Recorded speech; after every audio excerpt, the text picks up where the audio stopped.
Sorry, y'all. I didn't know it was muted. My bad. No, Cowboys abroad. I don't lose money like that, but I don't give money away. I don't gamble, bro. No. Cowboys forever champion. What's up? B Bird in the house. TJ, former Summa, Cowboys abroad, like always, my brother. Marquise in the house, man. Our defense played 2 offenses today. They still played well enough, long enough to win.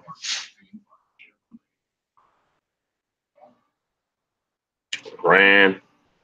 It was just all bad. It was just there go my broski.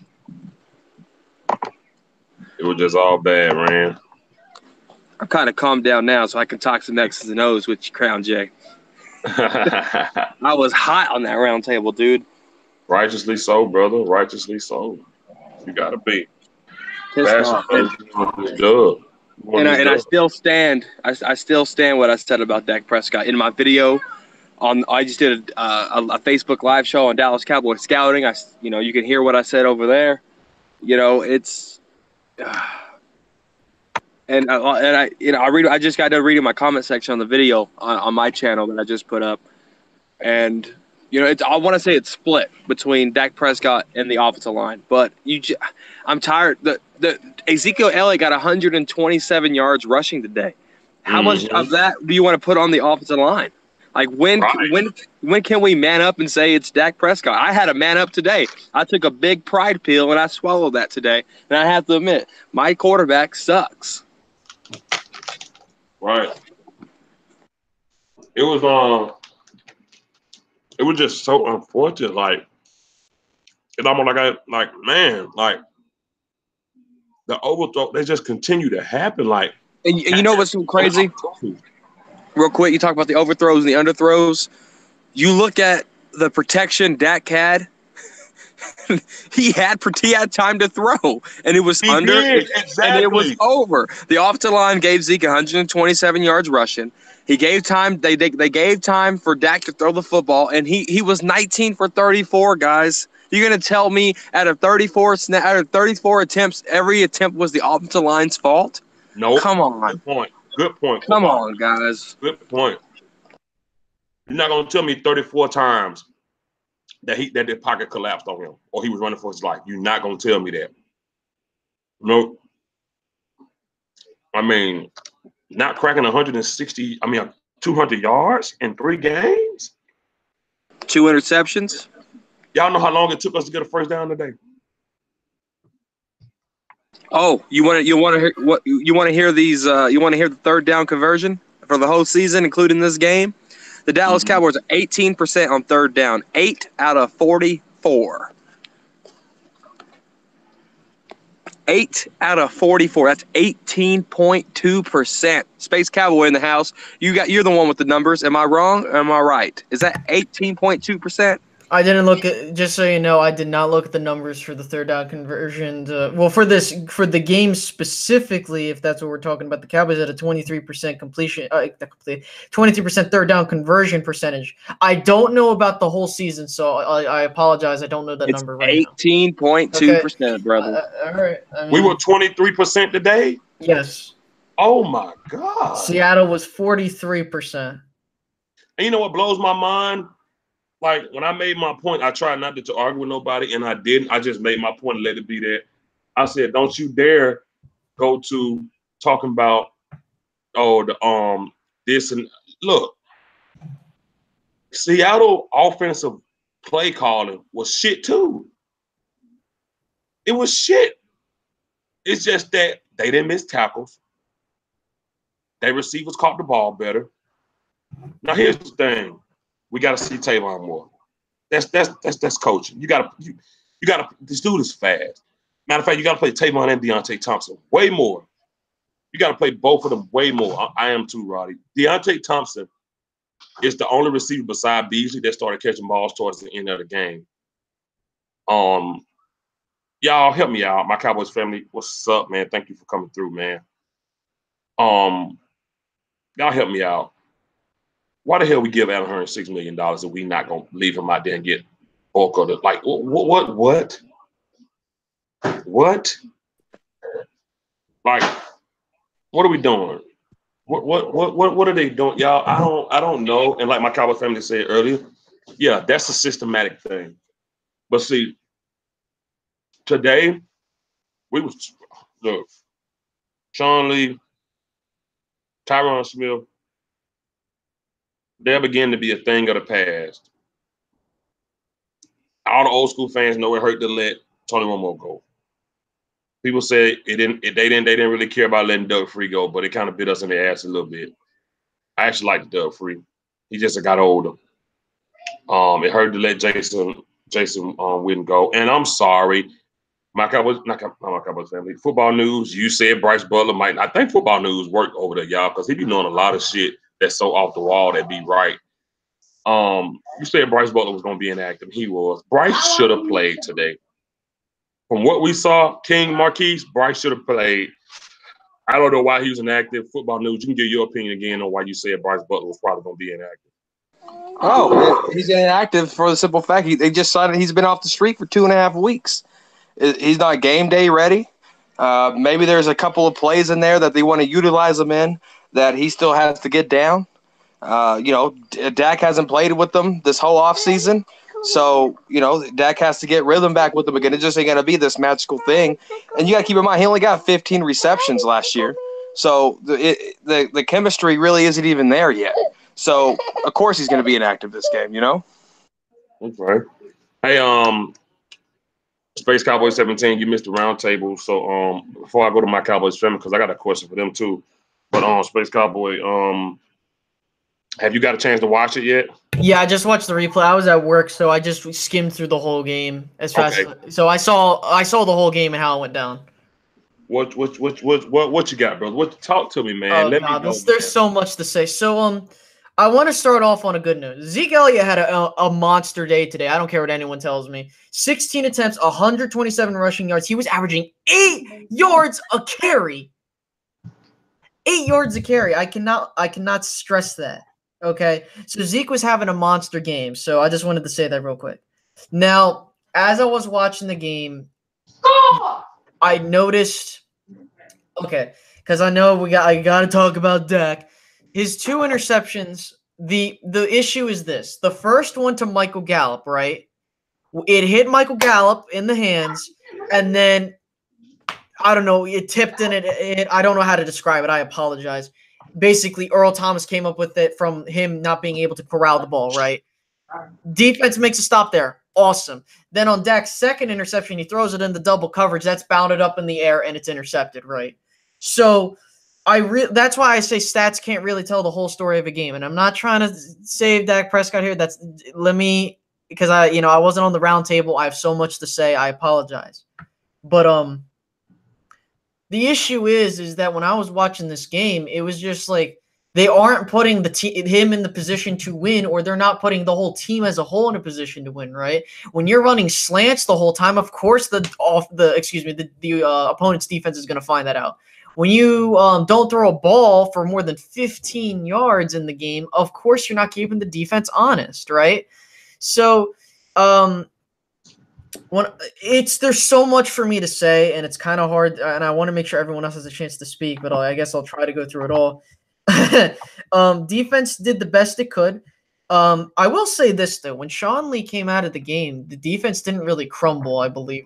When did Sean Lee come out? Does anybody know? Was it like at the end of the game, or was it like?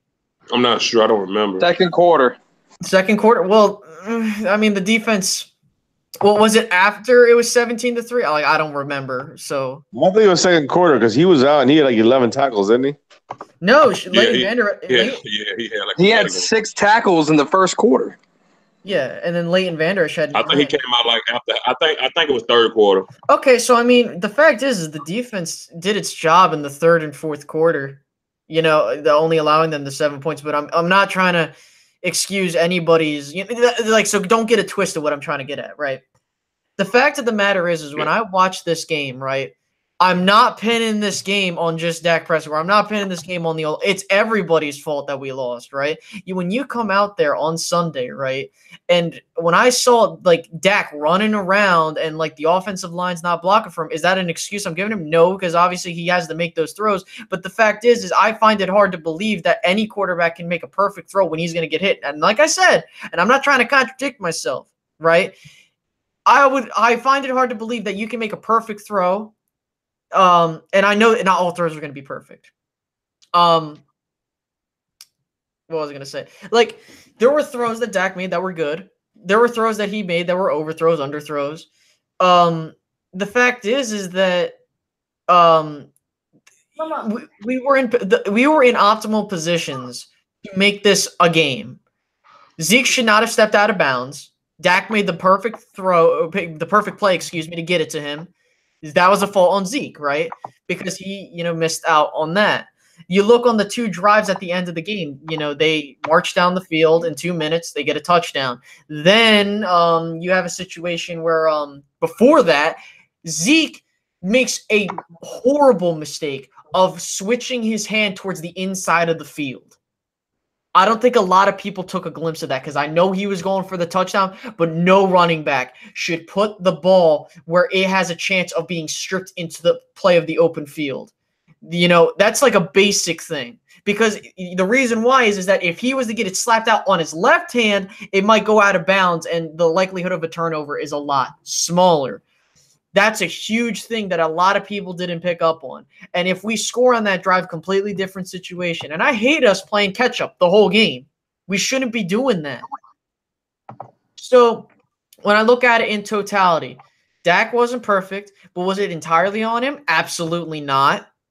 I find that hard to believe it's absolutely on him because the fact is his 2 turnovers were a result of Michael Gallup not corralling a catch, and the other one was because he threw – obviously he throws it in the double coverage, and then the ball's batted up in the air, and then, it's miraculously caught. It wasn't like he made a missed throw, and then, it was intercepted right there in the open field, if that makes any sense. And like I said, defense did its thing, man. But, you can only do so much when you have not a lot of time to recover. I hate to keep going on. I know I have a lot more I could say, but I don't want to keep dominating the conversation. So I apologize with that. If you want to ask my Cowboys family their question, that's fine.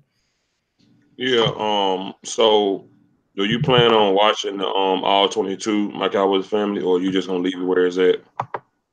It's painful, man. Like you said, it's painful to watch this whole thing again. I mean, I won't be able to watch everything. But I'm definitely going to watch a lot of the clips of it and just watch what different perspectives are out there and kind of, get all the different perspectives. There's a lot of talk right now. There's a heavy amount of talk that is bashing the coaches right now, which I'm actually surprised because to me, today's thing was more of an execution issue. But yet the foundational issue is still the same. It's the coaching and it's the management, and that's a mindset that's with the Cowboys, and it's still with us, and it does make a difference. it does make a difference to this type of team we have now that makes mistake after mistake. We cut Dan Bailey and we keep Rico Gather smoking weed. This is why we suck. It's this mindset of constant, bad decisions by our management, by Jerry Jones, by Will McClay, by Stephen Jones, and by our coaching staff, by Jason Garrett, by Scott Linehan, who hires Kellen Moore to be the quarterback coach. I'm just saying, this is the problem found fundamentally with our Dallas Cowboy team, and not a goddamn thing is going to change. Nothing's going to change. I don't care if you get Des Bryant, Calvin Ridley, Aaron Rodgers. Nothing is going to fucking change. We're going to still get to the playoffs, and we're going to still fucking lose because we still got the mentality of the Garrett, of the Jerry Jones, of that fucking non-Jimmy Johnson mindset. We don't need Jimmy Johnson. We need someone tough. We need someone real. And that guy is Chris Richard type, but I'm not saying it's him. I'm just saying we need someone with that kind of fire, that passion that can then get to the players and Jim, not take any shit. That is what we've been seeing for the last 25 plus years, whatever it's been. It's just been horrible, and I'm just sick and tired of seeing it. I'm just sick and tired of seeing it over and over again, and seeing another loss, re-seeing it again on the all 22. I'm sick and tired of it. I know I will see some of it. I want to look for certain things. I want to see if Dak could have made some passes because, like Space Cowboy said, he was throwing into double teams, and to Blake Jarwin, may I add, not Rico. What I'm saying, not a receiver, but Blake motherfucking Jarwin, because that's what the coaches are putting in the game, and I want to see what the other receivers are doing. I want to see what receivers are open because I guarantee you they're probably all double covered in some kind of zone because it seemed like most of the game these receivers were being. Everybody knew what was happening. It was predictable. The slants, whatever the fuck they're doing, they're running into coverage. That can't find somebody open if everyone's covered, and that's the game plan, and that's the coaching, and that's Scott motherfucking Linehan. And Carrot, it has the culture of losing. I'm done. Yeah, I want to add something real quick. The purpose of a good coach, right, can develop a game plan to put your players in the best position to do possible. Am I wrong? Say that again, bro. I said that good coaches can put their players in the best position to do well, right? And am I wrong on that? No, you're right. So this is what I get irritated with is the fact that if Dak Prescott and he has receivers running the same routes and the defense is dissecting that, they're running the same routes and they're doing slants here, they're doing go routes here, this, that, and the third, it's going to be difficult for him to get the ball downfield or to get the ball to where it wants because the defense knows where the ball's going to go, right? And I understand.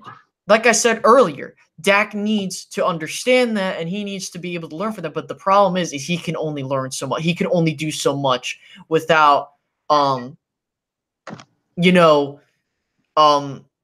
because to me, He'll have to start forcing stuff. Yeah, exactly. And then when he has like 4 interception games, people are like, "Oh, see, Dak sucks. I knew it." It's like that's what I get irritated with is when you actually watch the game and you see the routes the receivers are doing, and then when you be like, "Well, I can't believe Dak didn't do this. I can't believe Dak didn't do that." Well, I'm not surprised he couldn't do that because the receivers are either covered completely because they already dissected the routes like the defenses should be doing.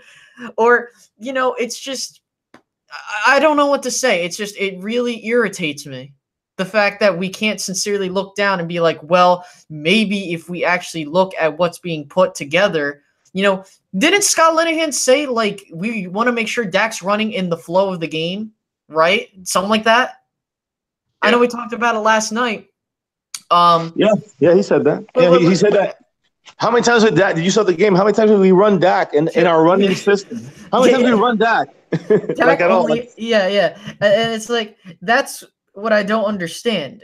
It shouldn't be up to the players to do better than the coaches. Not trying to say that, like, they need to be all pros, like, every single time. Right? But okay. The fact of the matter is, and I'm sorry, I'll be done after I say this. The fact of the matter is that if you have a good coaching game or a game plan in general, regardless of what kind of coach you have, it will showcase on the football field. Plain and simple. That's all I got to say on that. So, if a head coach job is to make sure his running back is doing his job, and a coach sees, okay, he's already over 100 yards with only 16 carries, and he top out of over 120. That coach is probably thinking, okay, the running part of this game is done. Now it's time for my quarterback to throw the ball because the running game is good, 127 yards, according to you guys. Zeke had a good day. I would think Lanahan would think it's time for Dak to do his job and get the ball to the receivers we got. Then you got Michael Gallup dropping balls. I think the Zeke, you guys say he had a big game. They put the pressure on him because he had started to catch steam. I'm pretty sure on the film they're going to be receivers open. You know, I just can't. Man, I know you guys ain't doing it on purpose, but it just seemed like there's always an excuse for Dak Prescott, man. Every game, I'm not going to make – look, Dak Prescott has to execute. He has to execute. And I'm not saying go out there and have a 300-yard game, but a typical quarterback in their third year, the standard is 200 or higher. That'll pretty much keep you in the game. A good pass, 19 of 30s, what? That's not good. And that's not all Dak's fault. And I'm going to be honest with y'all. If they were stuffing Zeke, RPO isn't going to work. They're going to stuff him. They're going to stuff that too. So I don't think Dak running the day would have helped what we had going on. Because if your running back gives you 127, your quarterback should step up too. Like I say, I know you guys don't do it on purpose, but it just always falls back to taking the blame away from Dak Prescott. Because I'm saying what I see on the football field, like what am I supposed to like? I know it's a drive-by-drive thing, and I understand what you're saying, right? I'm looking at it in totality, right? It might sound like I'm creating an excuse, but how is it an excuse if I see that someone on the offensive line isn't doing their job or a receiver's not doing their job? I even said that Dak missed throws, right? And I'm not trying to say you're misinterpreting what I'm saying. Absolutely not, right?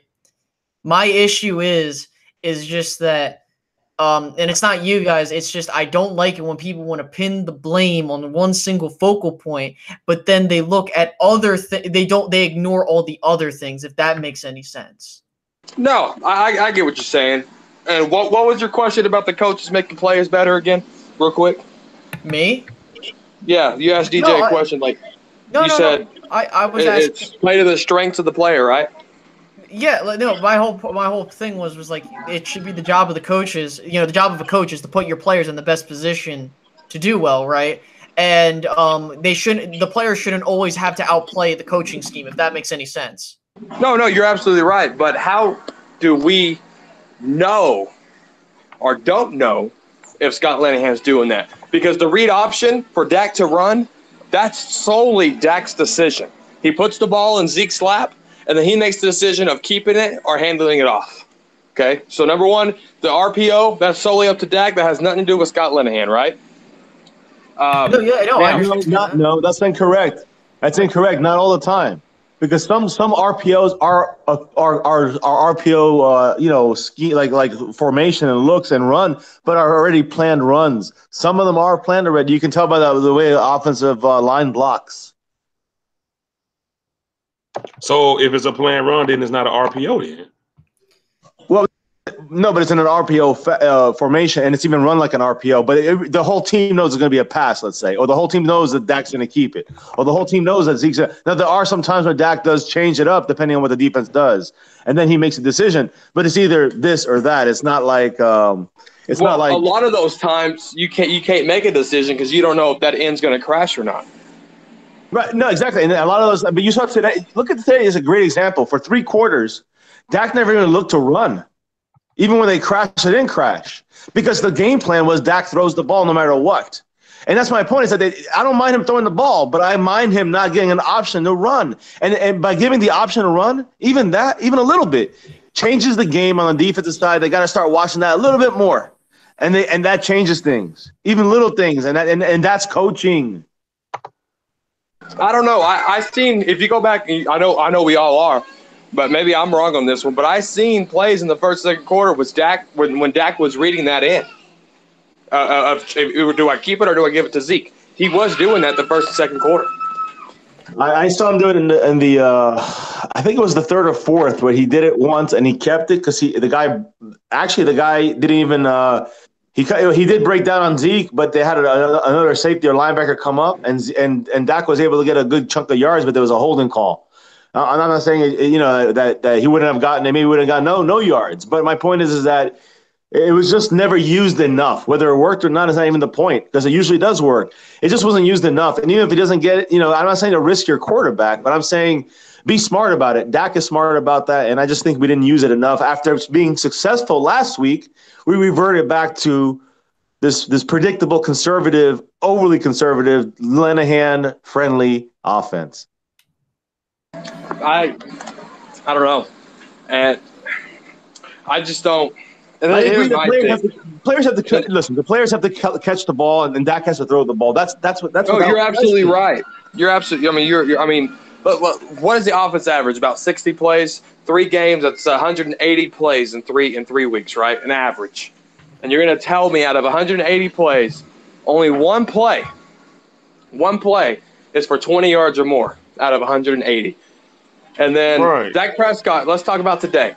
Dak Prescott threw 34 balls. So you're going to tell me on every 34 balls he passed, it was all the offensive line's fault that he couldn't complete those passes. No way. I'm not saying that at all. I think a lot of it's offensive line. I think a lot of it's the Dak Prescott miss. I mean, you saw him miss 5 or 6 passes that all on Dak.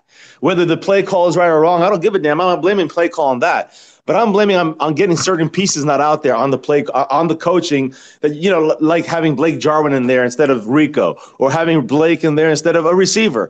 When you have to pass the ball, when it's in the fourth quarter, you're losing 24-6. You know what I'm saying? I think that these things are fundamental issues that the Cowboys seem to still think they're tricking people with Linehan's, with Linehan running the way he's running the offense. And everybody knows what's going on. It's predictable. And again, I want to see when Dak has to, run out the pocket or when he has to force a pass in there. I want to see where the other I'm really curious I'm not saying this good or bad. I want to know for myself where are the other receivers? Who are they? Are they tight ends? We have 3 tight ends running go routes because that's fucking garbage. So I'm just saying I want to know what's going on and before I make any judgments. But yeah, Dak looked like shit. Execution looked like shit, and coaching still looked like shit. No, you're absolutely right, but. Scott Linehan, he's been in with the Dallas Cowboys a while. He was part of that 2014 run, right? And then Dak Prescott comes in, so we know Scott Linehan can be successful under a good quarterback. Tony Romo ain't no scrub. I got to say it again, though. Tony Romo changed so many of the plays. That was my whole point right there. Is this offense predictable because of Dak Prescott's ability as a quarterback? Right now, if you want to look at it that way, the way you're phrasing it, you're right about what you're saying. Yeah, but that's the coaches. The coaches are trying to make Dak into somebody he's not. That's the coach's fault. That's not Dak's fault. The coaches are trying to push Dak to be. The coaches are that bad that they don't even know that they don't have a good quarterback. So Garrett's on board, and Linehan's on board. What the fuck's going on? You know what I'm saying? So either Dak sucks and these coaches suck worse than Dak, or Dak, I'm saying Dak sucks, okay, but why are we still pushing him? And I'm not saying we got to put Cooper Rush in, but why is everybody still on board with saying Dak's the future? Not just now, but why is he the future? So we got really real shitty coaches. I'm talking about Linehan, Kellen Moore. Who put Kellen Moore there? Did I put him there? Did Dak put him there? Did Dez put him there? No, Dak Linehan put him there. Linehan put his ass there, and Garrett helped put his ass there. And my point is, Dak said he was happy with Kellen Moore. That's good. Dak's got to be happy with everybody. Everybody was there before Dak was. my point is that in the end, we know that Dak's kind of he's the lowest guy on the totem pole kind of deal, and all eyes on him. And I'm not even saying he don't make it, so be it. Well, we got to find somebody else. Can't play these damn games about saying Dak's the guy when he's not. And everybody's going to just say it because they want to be ignorant, stubborn assholes, whether it be Jerry Jones, Jason Garrett, or Scott Linehan, or Kellen Moore. I don't give a fuck who it is. We got to get off of this. We got to say, listen, if we've been playing this game, then we got to call out Dak is off. He's out. Good. Then so is Linehan and so is Garrett because they kept putting him in. They kept pushing him to get in, and they saw talent when there is none. How many times has this failed us? Chaz Green? We can keep going. I mean, there's a lot of guys on this team that we got, and we're not putting them together. Something's missing.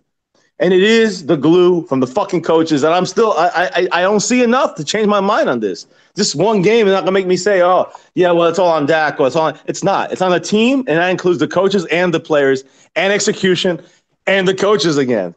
Anyways, I got to take a break. You guys, I'm talking too much.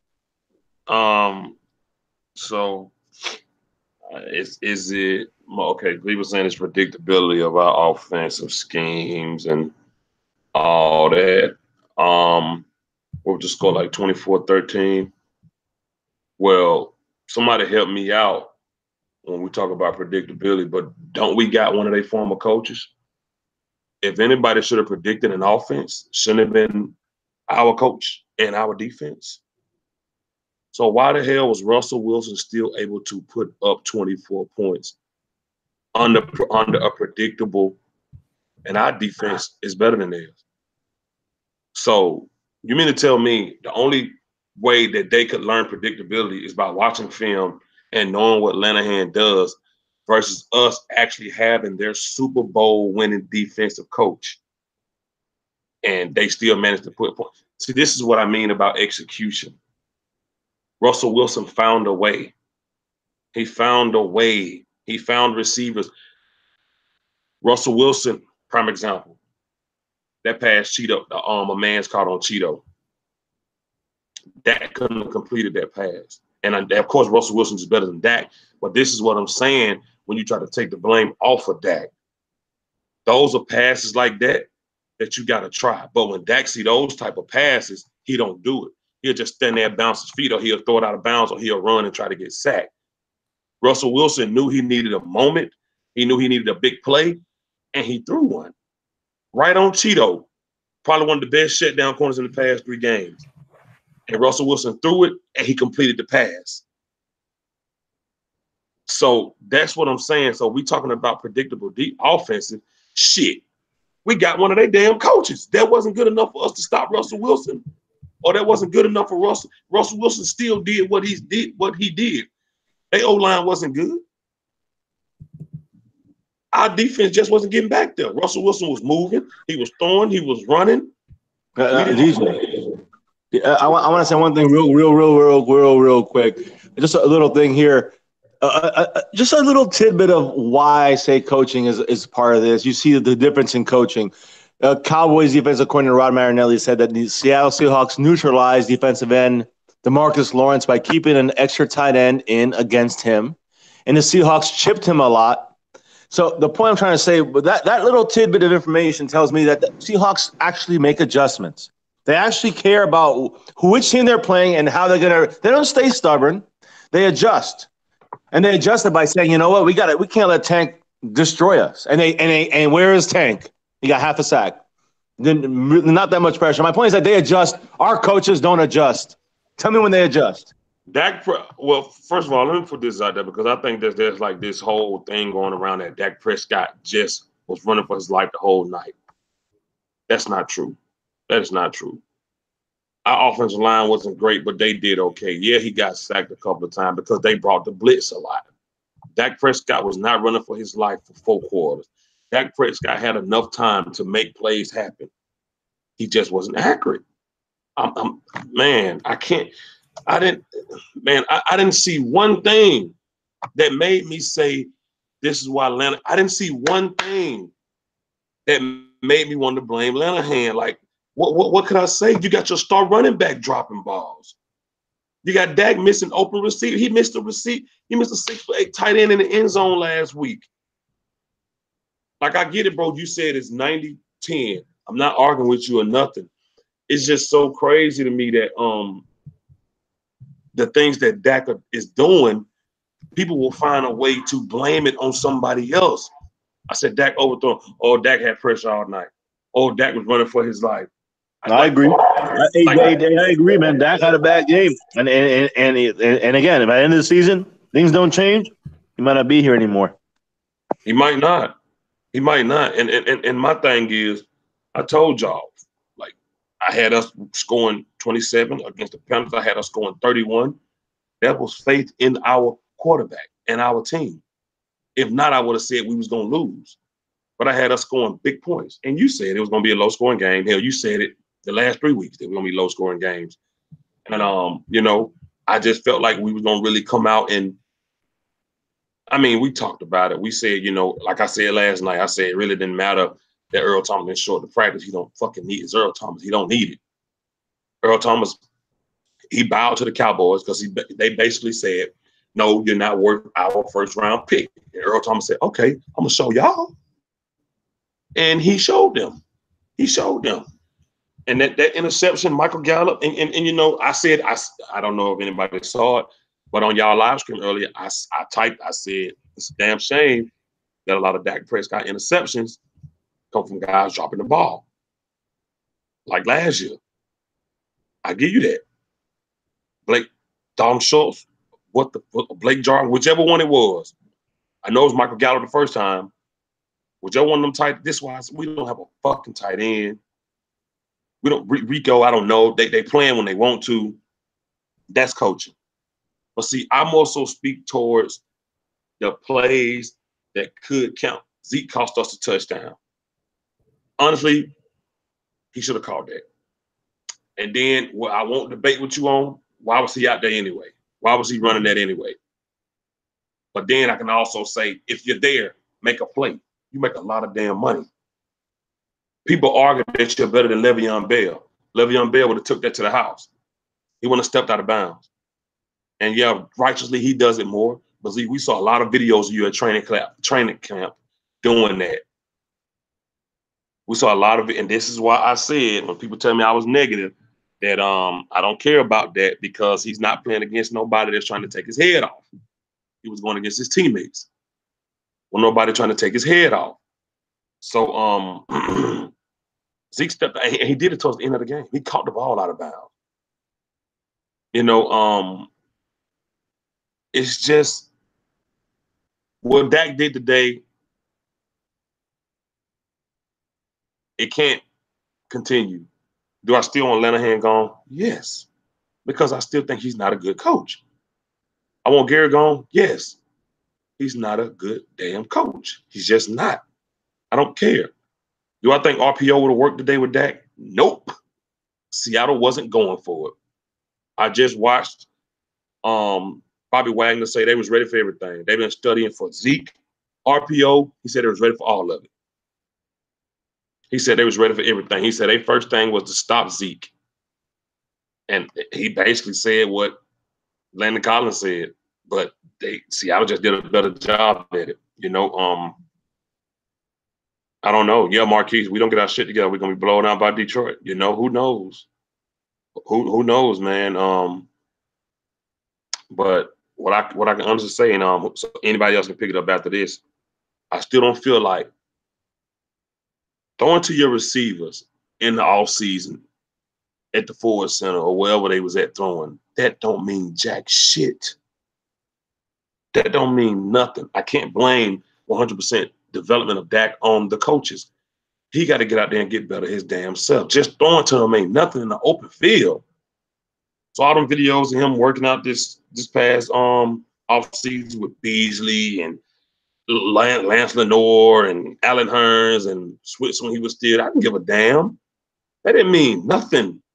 That didn't mean nothing. Training camp, it didn't mean nothing, man. Like, man, if Dak plays like that next week, we're gonna lose again. And the week after that. Everybody said, oh, so-and-so on pace for so-and-so many sacks. Well, I'm gonna say this. If Dak play like that, we on pace for 8 and 8. We on pace for 8 and 8. And this is not 100%. And that's saying a lot. Huh? 8 and 8 saying a lot. Yeah, and the coaches got a part of this too. The coaches have a part of this, but I guess we just disagree tonight, guys, because I don't put none of this game on the coaches. That team played like crap. Offense, defense can't tackle.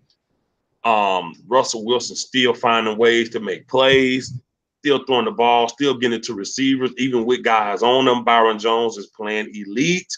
Xavier Woods played like shit, and I'm not going to use an excuse for him not playing the past couple of games because it wasn't nothing that was too complicated for him not to understand what he needed to damn be to get that ball. Russell Wilson didn't do nothing that was just overly crazy where you're just so confused. It was just basic safety coverage that he was blowing. He played like shit. Kayvon Frazier, I told y'all, damn it, every time I had to say this, I told y'all months ago, I don't like him as a safety. My Cowboys family, we agree that he's good down towards, in the box, like up there where the linebackers at. He's okay right there. But Kayvon in coverage, no. And coaching, they should know that because he hasn't done anything in there. But I don't like him back there. It's not good. It was just blown. It was just out of here ridiculous. So no, y'all, the defense did not play great. They did not. The defense did okay. They didn't play great. It wasn't no great nothing tonight. 24 points is not great. I don't care who you are. 24 points like that, they was busting our ass. They was busting us, man. It was ridiculous. So I just can't. I don't have nothing bad to say about them coaches because this just seemed like all execution to me. There were a lot of plays that we left on that field, a lot of points that we left on that field because we couldn't execute properly. I don't care. I just can't. And I'm critical of Lanahan and Garrett so much. I got videos on them, but tonight I just couldn't do it, y'all. I couldn't do it. Y'all can go ahead. No, I'll tell you this, and this is why I'm going to be hard on Dak Prescott for a while until my confidence totally went out. This is why, and I'm going to talk about this year only.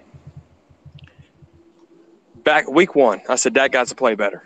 Dak got to play. That was against the Panthers. Week 2, I said, man, the offense sputtered. Second, third quarter, we got the W. Good win. It was an ugly win, but a win is a win. So, already saying Dak needs to play better week 1. Already saying the offense is sputtering, second and third quarters. And then the first quarter, right here, convinced me. Everything DJ, Crown J, fifth quarter Cowboys said about Dak to have pride. I gave that. Poor DJ, I'm so sorry, bro. I gave you such a hard time. My bad. But I took the Dak fold off. I was able to see. And he ain't the answer at that quarterback position, not for this offense, not for what we're trying to do now. And I really feel like our offense is so predictable. It wasn't predictable with Scott Linehan when Romo was there. I don't know what the hell changed. The quarterback. That's what changed. Maybe I do know. And we're so limited to Dak's ability. It's old. It's predictable. It's it's that shirt you washed and dried 500 times. It's faded. You gotta go get you a new one. Dak's faded. Dak's dirty laundry. He's faded. We gotta get us a new quarterback. Maybe not so this year. Which one, Will Greer? Which one? Two a time? Which one you want? What I do agree with my Cowboys family is some of the decisions just don't like. You got Gregory, who hasn't played in 2 years because of drugs, still on the team. Rico got busted for weed when they were doing the 53 cuts. And you got Dan Bailey, who's a guy who doesn't even know what trouble smells like and who's been consistent for you. And you cut him over Rico. And Rico tonight fucks us on a goddamn false start. You're tight end. What are you doing? What are you doing? So, like I told you, my Cowboys family, yeah, this system is fucked up. But I cannot blame the system for tonight. Tonight was just, oh my God. Oh my God, man. I think we were in a lot of positions to win this game and we blew it. Michael Gallup been dropping balls since game 1 and he's still doing it. He's still doing it every time. I don't know what his problem is, y'all. Maybe the lights are too bright for him. Maybe the cornerbacks be talking shit to him, getting in his head. I don't know what it is, y'all. But Michael Gallup has to tighten up. Out of all the guys' name we used to call DJ Moore, Cortland Sutton, Michael Gallup, y'all know all the receivers we used to talk about.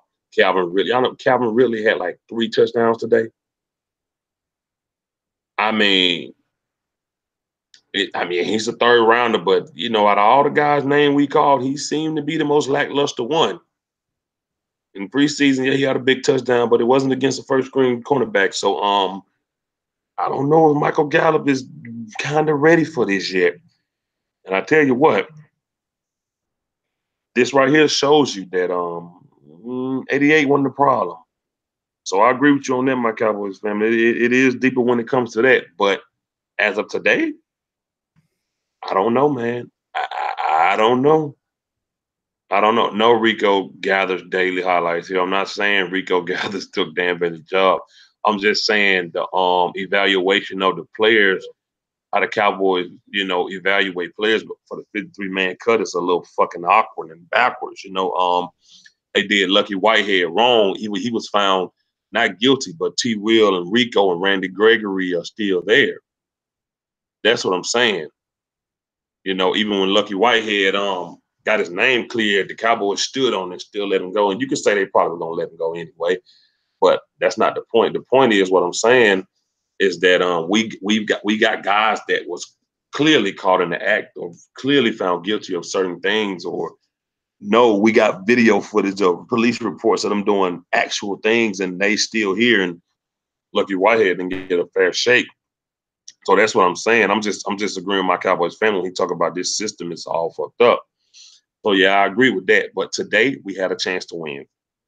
I mean, we had a chance to win today. The coaches didn't blow that. I can't say the coaches blew that. I can say the offensive line blew it. Quarterback, y'all said Zeke had 100-some yards. I didn't see a big game from Zeke in my opinion. Y'all, he still looks slow to me. He just looks slow to me. The defense blew a lot of things. Y'all, I don't know what other people are still talking like Jaden Smith has had 3 monsters games. I just don't see it. I didn't see 3 monster games. I see Jalen Smith still falling in mid. He was on the ground more today than he was on his feet. He's still missing tackles, shooting the wrong gaps. Sean Lee goes out every goddamn game, misses practice every goddamn week. I've been saying this forever, y'all. It's time for him to go. LVE side to side was killing him today. And poor kid, man, he can contribute to us winning by himself. Damian Wilson didn't get a snap, I don't think. I'm not sure. I didn't even see him. I don't know if anybody else saw 57. I saw Joe Thomas, 55. I saw 54. I saw 50. Yeah, I even saw Dorrance Armstrong out there. I didn't see Damian Wilson. You know, Jordan Lewis. I mean, I don't know, man. I don't know, y'all. But I know this. I can say this about the coaches and the players. With these coaches and the way this team playing, only place we going after week 16 is to the house, man. And us Cowboy fans, we are just so ridiculous. We gonna say, oh, we getting that, we going to the Super Bowl next year. We do it every damn year. We do it every damn year, y'all. And I'm telling y'all, every time I had a debate with somebody and I was critical of Dak, it wasn't from the standpoint of me wanting Dak to fail. It was only from what I saw. It was only from what I saw. My point has always been that, and I told people, I said, okay, now when Dak get all his pieces back, y'all say he gonna be back to where he was in 2016. He got all his pieces back. He's not back there yet. We're on pace for 8-8 again. Somebody said 7-9. We have a losing record already, y'all. We had a losing record. Cowboys abroad, I don't even know. David Irvin can't catch no passes or throw none or run no ball. So I don't know how much better David Irvin gonna make us. You know. But the Dallas Cowboys are gonna be at home after week 16. It's clear day right now. Unless we blow this whole damn team up. I don't even know. But somebody gonna be a scapegoat again, y'all. Last year the scapegoat was wide receiver coaches and linebacker coaches and offensive line coaches and this type of coach, special team coaches and Dez Bryant and all that. Those were the scapegoat last year, except for the two people that it should have been on. This year, if we have a failing season, it's going to be your quarterback. You can mock that. Trust me. If we have a failing season, it's going to be your quarterback. They're going to put it on Dak Prescott. They're going to put it on Dak Prescott. Mark my words that Will McClay will come out and criticize Dak Prescott how he did Dez if we have a failing season. Watch what I tell you. It will be Dak Prescott. Trust me. It's what they do. It's what they do. Will McClay never said a bad thing about Dez until he was gone. Watch it.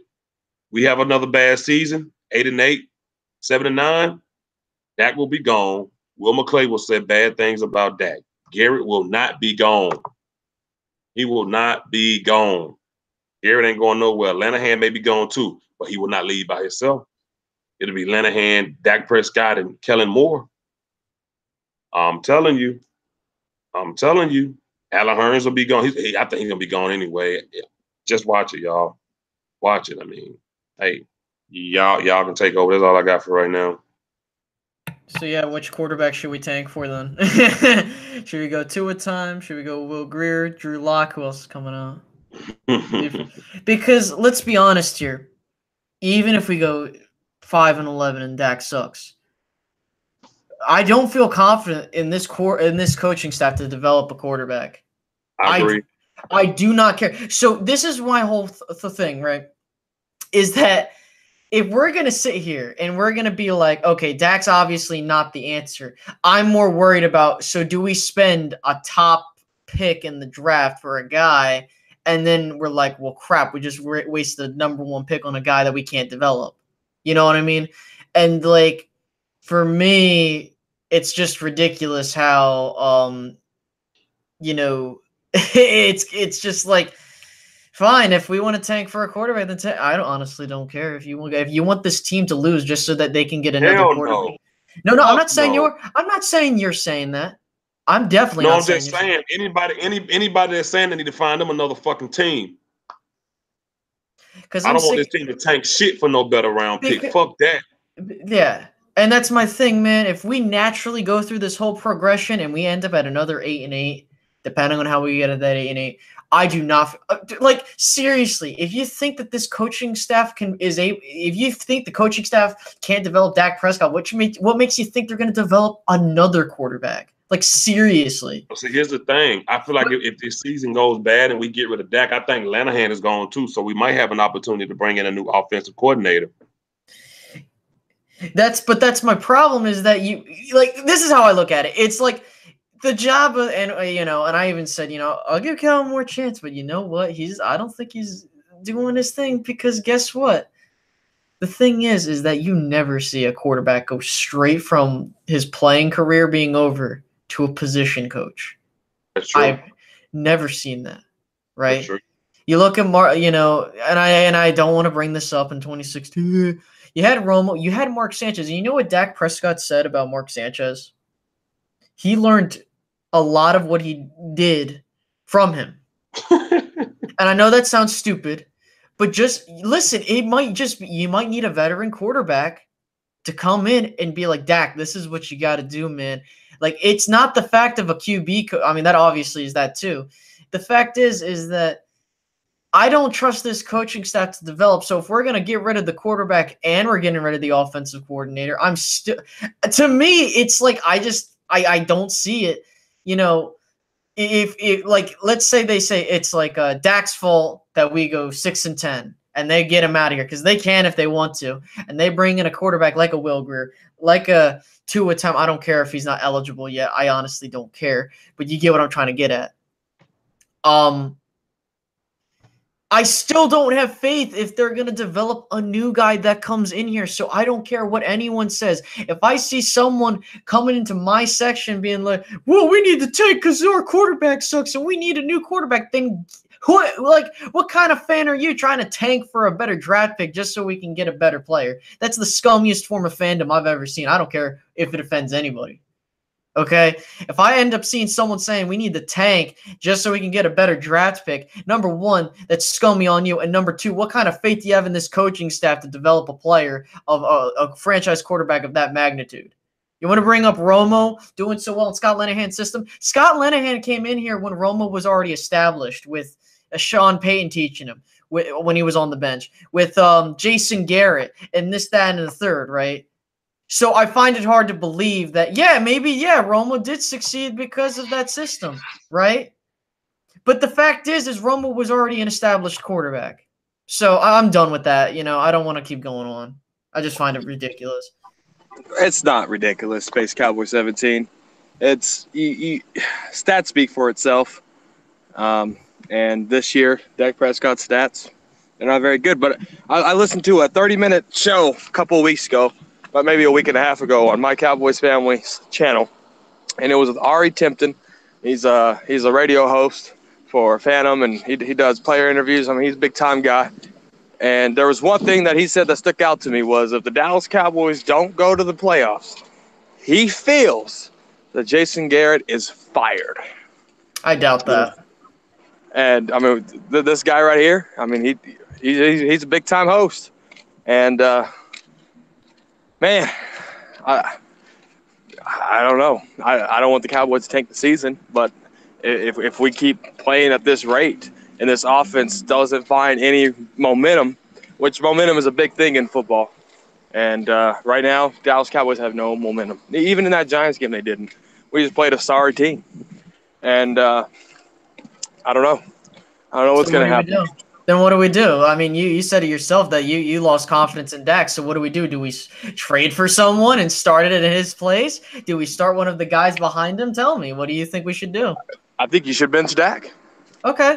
I mean, that's your honest opinion. To be honest with you, I think Dak puts you in the best position to win, regardless of how you feel about that. Doubt it. So tell me, which quarterback do you want to 3 games, he's 1-2. He really – and then if you take out – if he's 18-1 without a turnover, if you take those away, Dak Prescott's 9-9. He's a sub-500 quarterback. Okay. Tell me, who do you want as quarterback then? I put in anybody. If we got to go through the Brandon Whedons and Matt Castles and Kellen Moores again, fuck it. Because now, Dak Prescott has to be hit with reality. Dak Prescott is buying dildo water guns with his running back and going into clubs. So, He's not mature. He's not fucking mature. Exactly. And he needs to be benched to fucking hit reality in the face. Maybe I ain't this top dude. Maybe these yogurt commercials are getting in my goddamn head. I think the spotlight is too big for him. And right now, in 3 weeks, it's fucking proved it. Oh, man. I can't. So tell me, man, which quarterback you think we should get in this upcoming draft? Tell me. I haven't got that far yet. I'm focused on the season. I won't focus on the draft until after the season. Well, no, because obviously you don't think we have I don't know. I don't think Cooper Rush is capable of handling that mantle. I don't think Mike White's capable of handling that mantle from what I've seen from him. So tell me, I mean, if you think that we don't have – I need to know, what should we do? I just said it. Bench Dak Prescott. And how you feel and how I feel, it doesn't matter to the Cowboys organization. Yeah. Dak Prescott's probably going to start every damn game. But my point is, he needs to be slapped back to reality, because reality is he's too hot-headed. The stage is too big for him. It's in 3 weeks of football, it's shown it. This offense was averaging 30 points a game before Zeke got suspended. And then after that, I don't know what the fuck happened to Dak Prescott, but he is digressing. You like to use that word a lot, digress.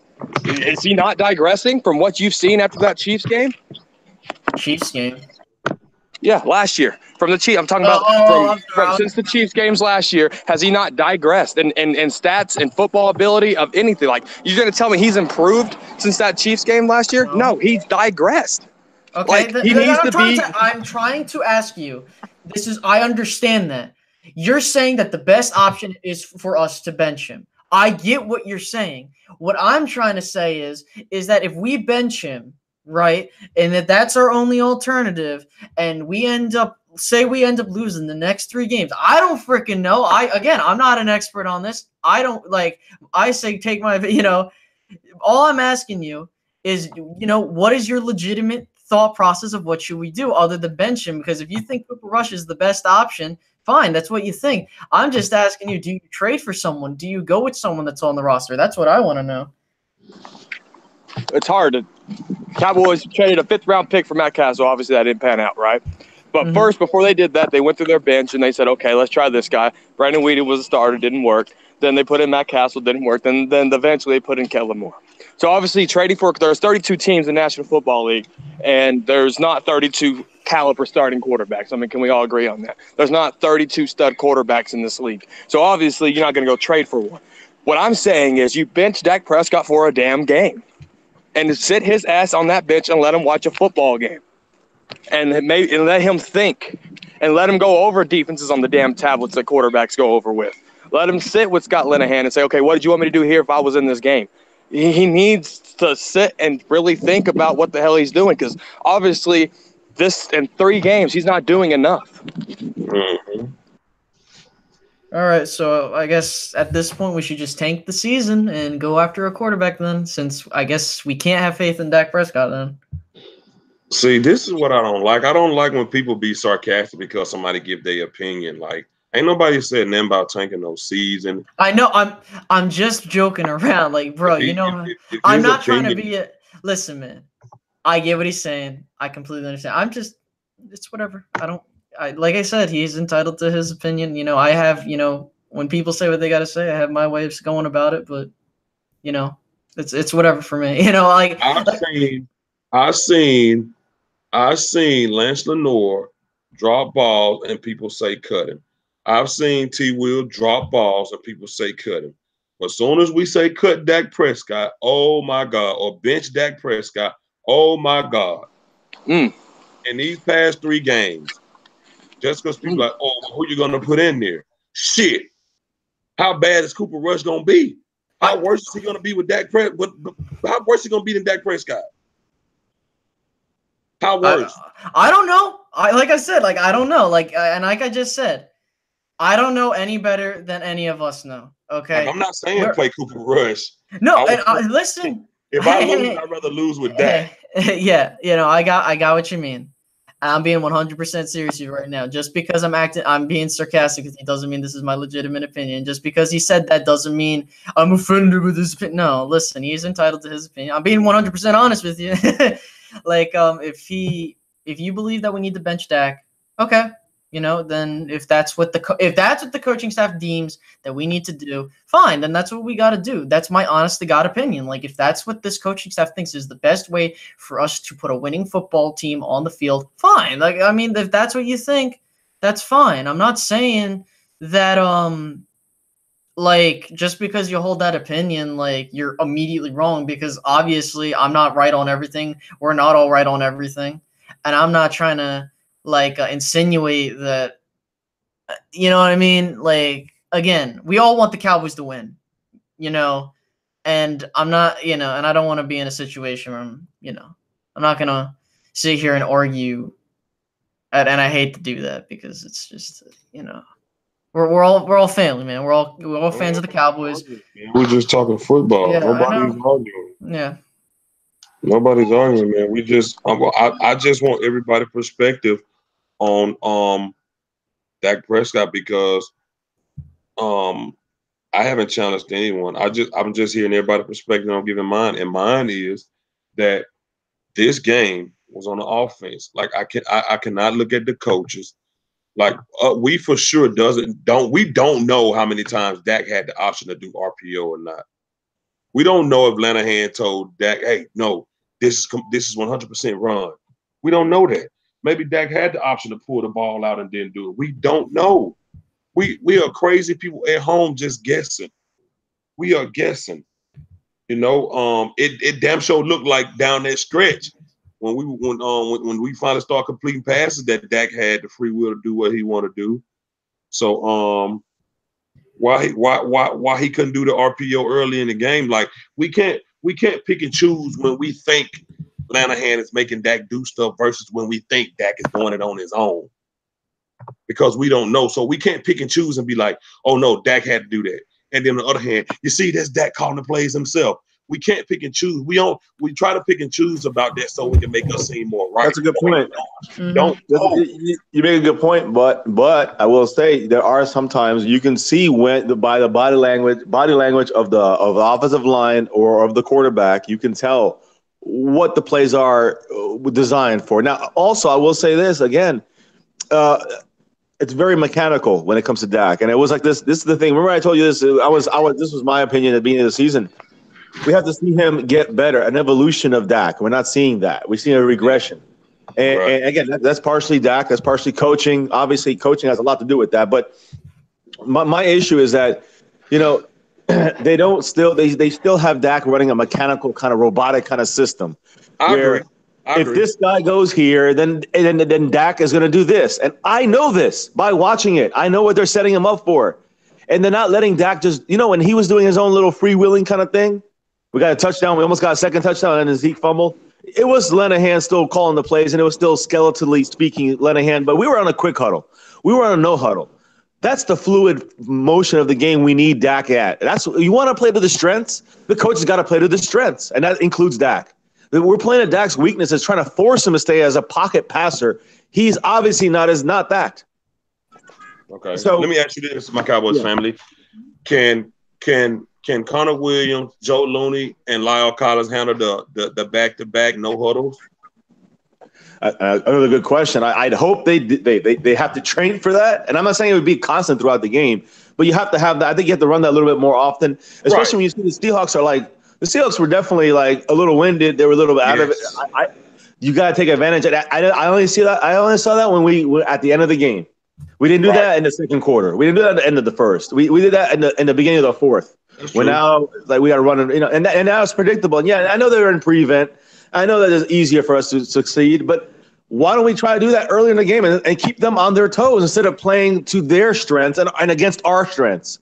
And that's coaching. That's coaching. That's not Dak saying let's do this, because Dak doesn't have that same power that Romo had when Lenahan came on board. Romo had the power to change whatever the hell he wants, but Dak has no power to do that. So when we say, Dak can do this, Dak really can't change much. Not yet. He hasn't been allowed to change much, and the few times he has, in my opinion, against the Giants, against the Panthers, when in that drive when we scored a touchdown, you can see that they released him to be able to beat Dak.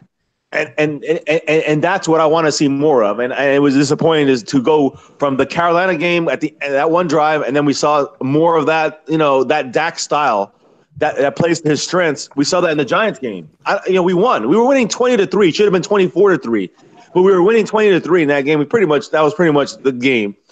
Even though it was closer, we dominated for the most part. And I guess a shitty team, but they beat Houston today, and they almost beat Jacksonville. So my point is that, we beat the Giants, and now we go into Seattle, and then we go back and revert back to Carolina minus that one drive. That's what it basically came down to for the most part. And it just pisses me off to see the same shit, same foundational issues. And you know what? I don't care if you have Dez. I don't care if you have Calvin Ridley. It's going to be the same foundational issues. Everybody's going to read our everybody knows where our receivers are going.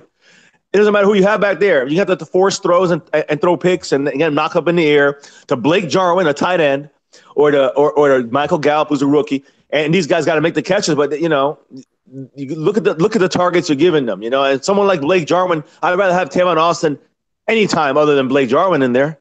Yep. I don't know. And that's coaching to me. That's coaching. That's personnel. That's coaching. Coaches are putting these guys in. I agree with you on that.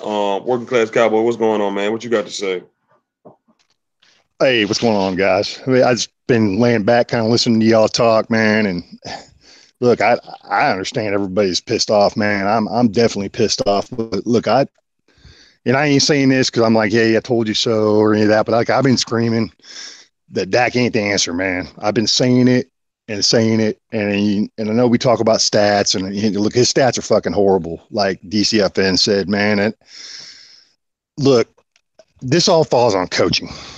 All right, I get it. Players got to execute, but these coaches need to know their players, to know their team, and to understand what the capabilities of this team are and where our strengths and weaknesses lie. And it don't seem like they have a fucking clue. Okay. Like I was telling you during the game, DJ, fucking Garrett just standing there fucking with a stupid ass look on his face, don't know. He don't seem like he's interested in being a fucking head coach. He's just trying to play out his contract, get paid, and move the fuck on. That's true. I have a question. You make a great working class. You made a great point, and that's one thing I was watching, and I've been feeling this for the last couple of weeks, and I guess it just came out now in me. But in what you said, but I'm seeing a lot of confusion on the Cowboys. I see it in the management. You can see it the way they handled the Dez situation, the way they didn't know about Witten, the way they're handling these trades and shit. So you see confusion, and you see it in the coaches, and you see it in the team. And this is what I say foundational. This is kind of what I'm also seeing, and it's confusion on this Cowboys team. It's unawareness and unknowing where we're going to go. It's a confusion right now. Yeah, and that falls, like you said, man, everything that happens or fails to happen in this organization, it falls on the coaching staff. It don't fall on the players.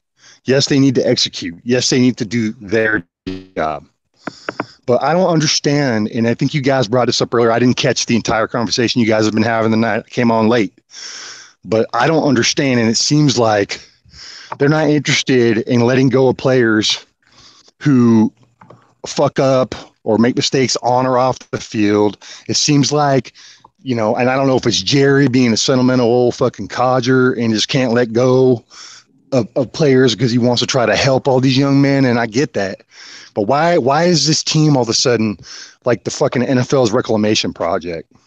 Why are we like the fucking team that has to help all these fucking players with drug problems and personal problems? Look, I get it. People need help. But look, the NFL is not a counseling service. It's a fucking sport. It's a game. And if you got other issues going on in your life and you can't focus on playing the fucking game, then step aside and make room for a player who can and will focus on playing in the NFL because they got their shit together outside of the NFL. And it just boils down to mismanagement at a large scale of this fucking team. And this has been going on for fucking, almost 24 years now.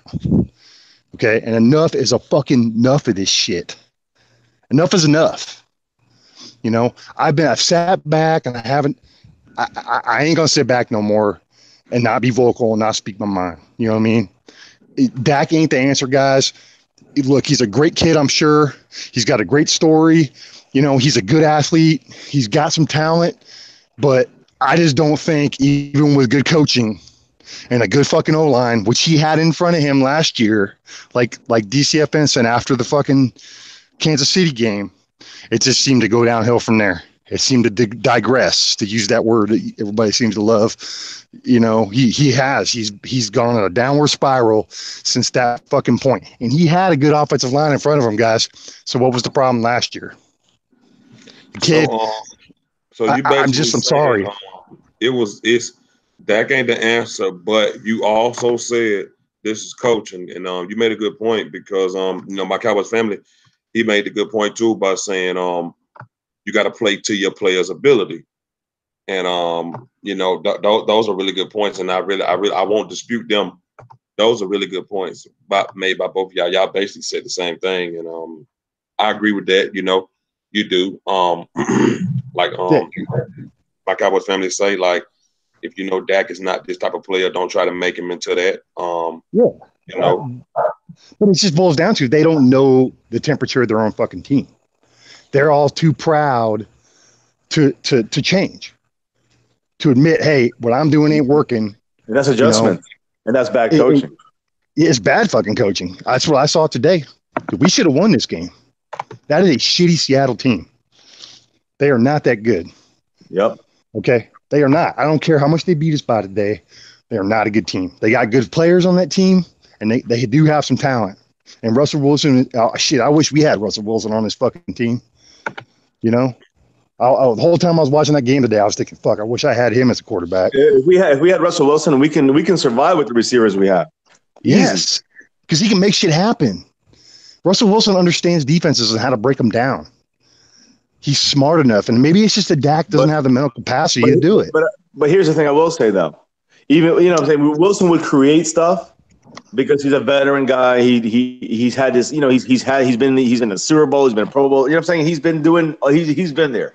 So I think he would kind of run the offense like a leader would. Dak doesn't have the opportunity because he's still kind of gotta listen to what Linehan's saying and still being kind of held back in that way. You know what I mean? So I still think that even no matter who, pretty much anybody who you put in this team, with the way the system is set up, to fail with anybody you put on here. It's probably not going to succeed too well with this Linehan type offense. With Dak at quarterback, with the current setup we have, with what the coaches are saying we should be doing. The coaches are saying Dak is the guy. Well, then if they fucking up, then they're the worst coaches we ever had. The MCF, like they were saying in the comments earlier, dude. Somebody, I don't remember who it was. They were talking about Linehan, man. I don't know if some of y'all remember when he was the head coach of Detroit, how shitty they were, how horrible that offense was, and he was calling the offensive plays. Linehan is not a good fucking coordinator. Okay, he's not. And why we hired him and brought him here, I don't fucking know. I didn't want him when they hired him.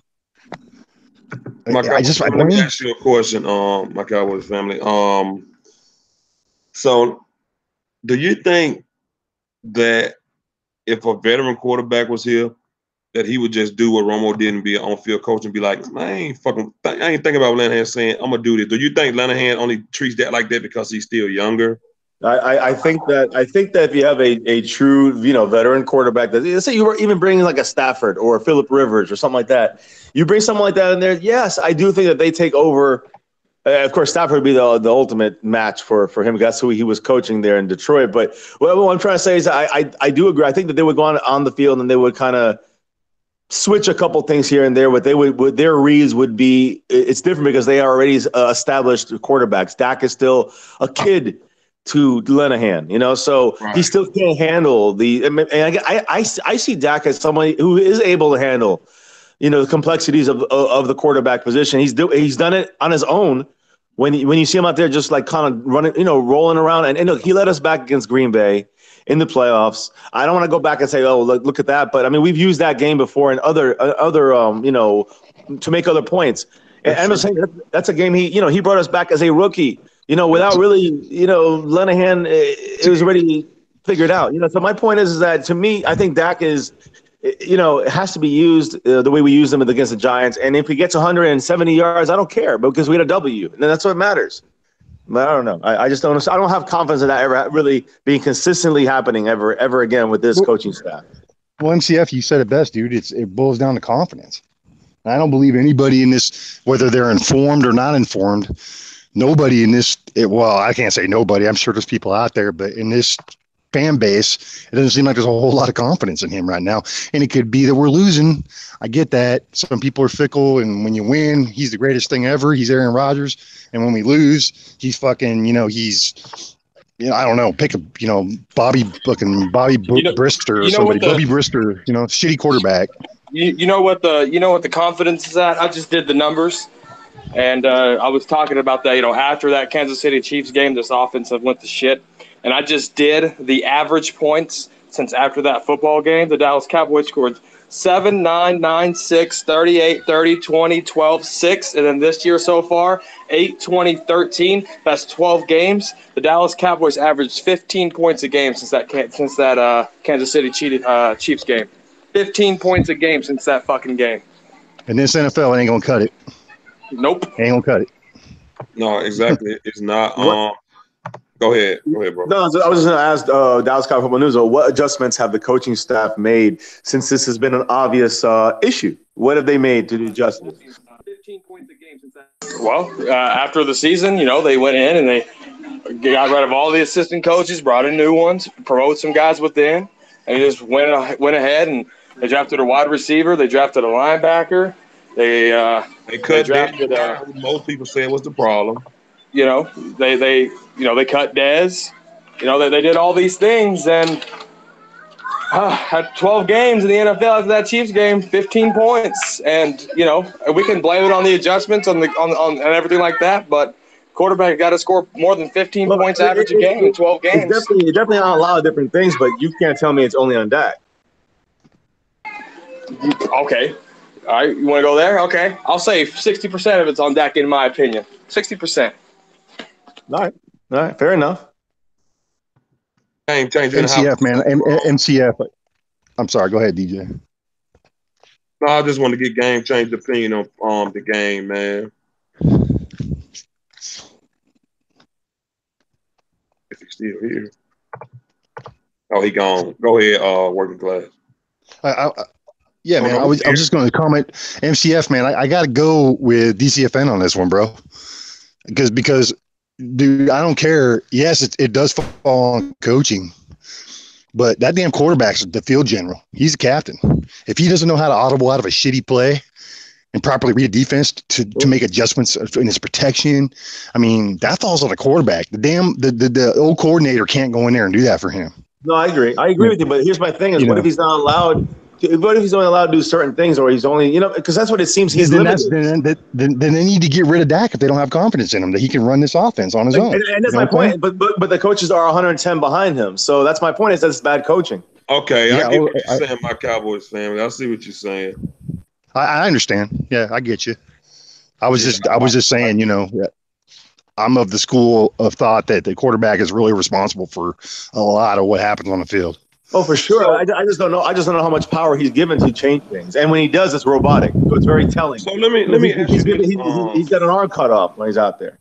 My Cowboys family, do you still have confidence in Dak as your quarterback? In the system, okay. Again, as you asked me this earlier, yes, in some ways, and no, in some ways. And I say, I'm being honest with you. Yes, I have confidence in him when we're playing to Dak's strengths. When we have him pulling the ball in and out of Zeke's stomach, sometimes give it to him, sometimes not. And sometimes then Dak either throwing the ball in the RPO or running the ball, but incorporating all these things, not just predictability. And that's playing. That's to that. And when we start doing predictable pass routes and pass plays, and limit his personnel, whether it be two tight ends instead of 4 receivers, that's when I don't have confidence in Dak. That's when I lose confidence, and that to me is poor. It comes under the coaching hurting his ability to maximize his potential, so to speak. Right. But let me ask you this: the confidence that you have in him with the RPO and letting him play to his ability, you're confident on that aspect. But let me ask you this: what do we say when he misses Rico wide open in the end zone? That could be a game changer for us, or he's missing. He overthrowing players in this game when we needed him to be a little more accurate. What do we say then? Yeah, you're right. And he needs that. That's where we need to say, criticize his ass, and he needs to get better. Hey, MCF, let me throw this out there, man. Yes, sir. And this is not an argumentative fact or anything like that. I'm just throwing it out there for thought. What do we say, for example, when the Green Bay Packers lose? Who do they blame 95% of the time? When the Packers lose. Thank you. Who do they blame when the Patriots lose? Tom Brady. Thank you. And I think some of that is unwarranted. I think some of that, it's people who have never played football who don't understand that, sometimes quarterbacks lose fucking games. I get it. Sometimes coaches put them in bad positions or put in bad plays or whatever you want to say. I really think that if it's a coaching man, then hopefully we can get an O coordinator and a damn quarterback coach who can coach him up and get him where he needs to be, and will recognize his strengths and weaknesses. I think bottom line is, man, I think the coaching staff is too proud. They're too proud. I think they're hearing all the chatter. They're hearing they hear shit. They hear what people say about them. You know what I mean? You got to hear it. And at least some of it. Them trying to fix the whole problem would mean that they doing what we say and they don't want to do that. Well, they're too proud. Yeah, it's like me and my Cowboys family always talk about with Marinelli from last year, talking about he didn't like adjustments. He didn't like changing it because they're kind of admitting to failure, or you didn't look, and then he finally adjusted and look what happened. Oh, exactly. Yeah. But MCF is right, man. I mean, some of it does, a lot of it does fall on the coaches too. If you want to give equal share, 50-50 blame, fine. That's the thing to me is like, the thing with Dak is, I'm not a Dak fan or I'm not pro or negative. I'm a Cowboy fan. We all are here. So that's the thing to me is like, I want to see the Cowboys win. So if the Cowboys coaching staff either have pegged Dak as not, as the wrong guy, you know what I'm saying? I still got to get mad at the coaches, not directly. You know what I'm saying? Dak is messing up. Then why the coaches put him out there? Why either he can't be coached and he's not going to work out for us, but they're still pushing him. Is it stubbornness? Where's the, and the other thing is this, and why not try to play to his strengths, even if it goes against your coaching scheme, let's say, to an extent, because Andy Dalton, from the Bengals and Jared Goff from the Rams, their schemes are closer to their style of play than it is to the offensive coordinator that's in there. So, that shows what to me is a good coordinator who could adapt and adjust to their quarterback, while Linehan is like basically like, this is the way it's going to be, and that's it. You got to follow these robotic rules that everybody can read. Every defender can read what's going on. It's not imagine trying to play a football game and having having the other team kind of know what you're gonna do every time. Not know 100%, but kind of know. To me, that's an issue, and that's gonna have issues already. Then you're giving it more issues, And so, brother, I blame this damn front office in the way they manage this team and the personnel for bringing in a quarterback who is a damn read option type quarterback. He's not a gunslinger. He's not a pocket passer. If that's a system you want to run, if that's the damn system you want to run, then why? I agree. Are you freaking? Why are you drafting a guy who ain't that? Who ain't a gunslinger? Who ain't a Brett Favre type? I'm not a Dak fan. I'm a fan who's going to get this team going. And if they use Dak the right way, I could be a Dak fan. I can say this ain't the system for him, man. But if they're going to use Dak a different way, and he's never going to work out, I mean, how can I? I can't cheer for Dak, but I also can't cheer for the coaches putting Dak in a shitty situation. So, game changers in the house. I think. I don't know if he needs to want to say something. I think he jumped in here. Game changer, man. Go ahead, game changer. You're on mute, by the way. Well, until he unmute himself, here's what I'll say. Game changer, you're on mute, bro. The Cowboys. See, what we got to remember is that Dak wasn't brought to this team to be a starter. He was brought to this team to be behind Romo. That year, we had Dak Prescott and Jamil Showers at quarterback, and they both played in the preseason. And Dak Prescott did a couple of things better than Jamil Showers, and that's why he got the job. Tony Romo still been healthy, we would have won a Super Bowl in 2016, in my opinion. And Dak Prescott probably wouldn't even be on this team right now. And the fact that they brought that fourth rounder in and didn't get him ready because 2016, I keep saying 13 because we went 13-3. 2016 was Ezekiel Elliott season, in my opinion. Dak Prescott was along for the ride, and he managed it well, but that was Zeke's season. I don't know what happened after that. They just thought Zeke, he got suspended 6 games, and everything went downhill after that. This offseason, they didn't do nothing else. I'm talking about the coaches at this point. It takes time to become what Tony Romo was. It took Tony Romo time. It took Aaron Rodgers time, Tom Brady, Drew Brees. It takes time. And my Cowboys family, you could be right to a point where they're asking Dak to do too much instead of just doing what he knows best. And if you got a, read pass, run pass option type quarterback, then you should mostly cater to running the ball and letting Dak do that instead of all the other stuff of him running around the field and doing this and that. Now, at the same time, if you're a quarterback in Dak Prescott and you realize that your coaches are crazy as hell and this is what they want you to get better at, you yourself got to get better at that. They can tell you need to get better, but you yourself need to work on your game. I'm with Football News on this one. Dak got too big-headed. He got big-headed after 2016. He got all them damn $1 million endorsements. So many. He got so many endorsements, started making millions of dollars, sending dick pics to girls and shit, buying water gun dildos with Zeke, which is just so ridiculous. That's so ridiculous to buy. Why would you buy that? He would have never done that in his rookie year because he was humble. He was humble in 2016. He would have never done that. But you win all them games, brother. You think you become the shit. You know what I'm saying? We didn't hear Dak name in the news one time in 2016. In college, I'm a big SEC fan. In college, Dak Prescott was the shit. The reason Dak Prescott got jumped at that beach, he was down there talking shit, telling all them guys he could take their women, he can take them back to Mississippi with him in Starkville over here, and they whooped his ass because he had the big head because he was winning a lot of games down there. and he got the big head back in the NFL, and his name started popping up back in the news. Dak has got the big head. Dak did not grow his game himself. The coaches can only do so much. Sean Lee was probably one of 2-3 players who was probably watching film in the offseason. Dak Prescott was not one of them. He was out there throwing balls to receivers, and he'll take his ass home. That's all Dak Prescott was doing. He never elevated his game him damn self. Never did. If you feel like your game is predicated to one style, you go to your coaches. Hey, coach, I'm better at this. I don't give a damn. You're a rookie. You took a lot of hits. Took this team to 13-3, 8 sacks in one game. You've earned your right to go to your coaches and talk to them and tell them what you think and working and what's not working. Jerry Jones continue to call you a war daddy or whatever. Jerry Jones will listen to his quarterback. I don't care. This is third year. See, Dak been on cruise control, man. He thought Zeke coming back was going to make everything all right.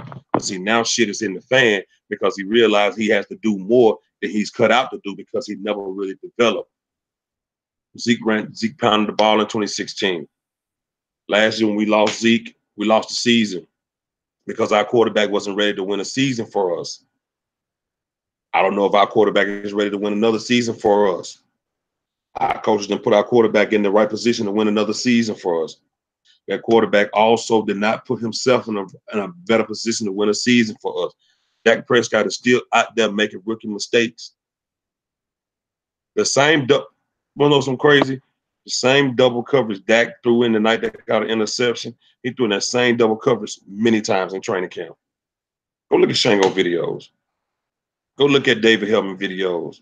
He 1980 always say he's second guessing stuff. He throwing double coverage like Seattle, like they ain't gonna get that. Man, Earl Thomas not back there, man. Dak Prescott brought a lot of this on himself. These coaches aren't perfect. I want them gone bad as hell.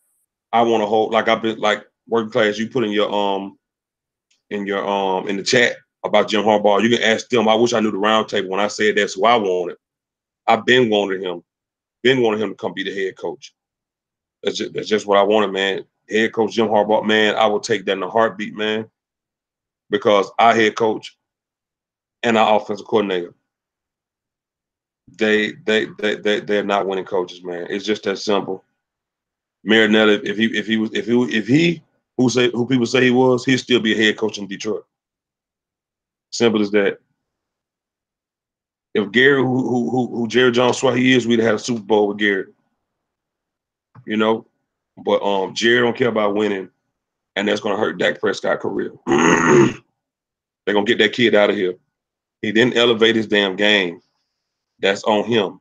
Dak Prescott got them damn endorsements, and he fell back, and he just came in this season and swore that he was better. He said in off season he saw a lot of things he messed up on and he worked on and cleaned it up. No, you didn't. Still doing the same thing. We're 3 games in. You're 2 interceptions in. Russell Wilson had a lot of times that he could have got sacked, but he got out the damn way. Cam Newton had a lot of times he could have got sacked, but he got out the damn way. You got to get the hell out of the way. Keep your head on the swivel. And Dak Prescott does not do that. He does not do that. And he has to learn. You're damn near 250 pounds. Them linebackers are running you down. You're not going to get nowhere. Honestly, I didn't want to see the RPO because I didn't want that to get busted up. When he ran that first down the slid, I was cringing like, man, fall, get down. I was scared for him, man. Seattle was hunting for blood. And I don't know, Dak Prescott going to find himself looking for a job, man. And it ain't going to be a lot of teams that's going to want to take him because 13-3 is 2 years ago. You ain't done nothing since then. The only thing you done since then is fucking, what, 9-9. Since 13-3, you're 9-9. You know what I'm saying? I don't know, y'all. I don't know. Game changer. Are you there, bro? Yeah, dog. My phone was lagging like it. Go ahead, bro. What you got about this game, man? Go ahead. Man, like this whole off season, I doubted Dak, but inside, I just wanted him to, shine, prove me wrong, shut me up. But these 3 games, he hasn't done nothing. he disappointed me. Him and Zeke, they're too busy buying each other dildos. He's sending dick pics, all of the above, instead of focusing on winning the game that's ahead of him.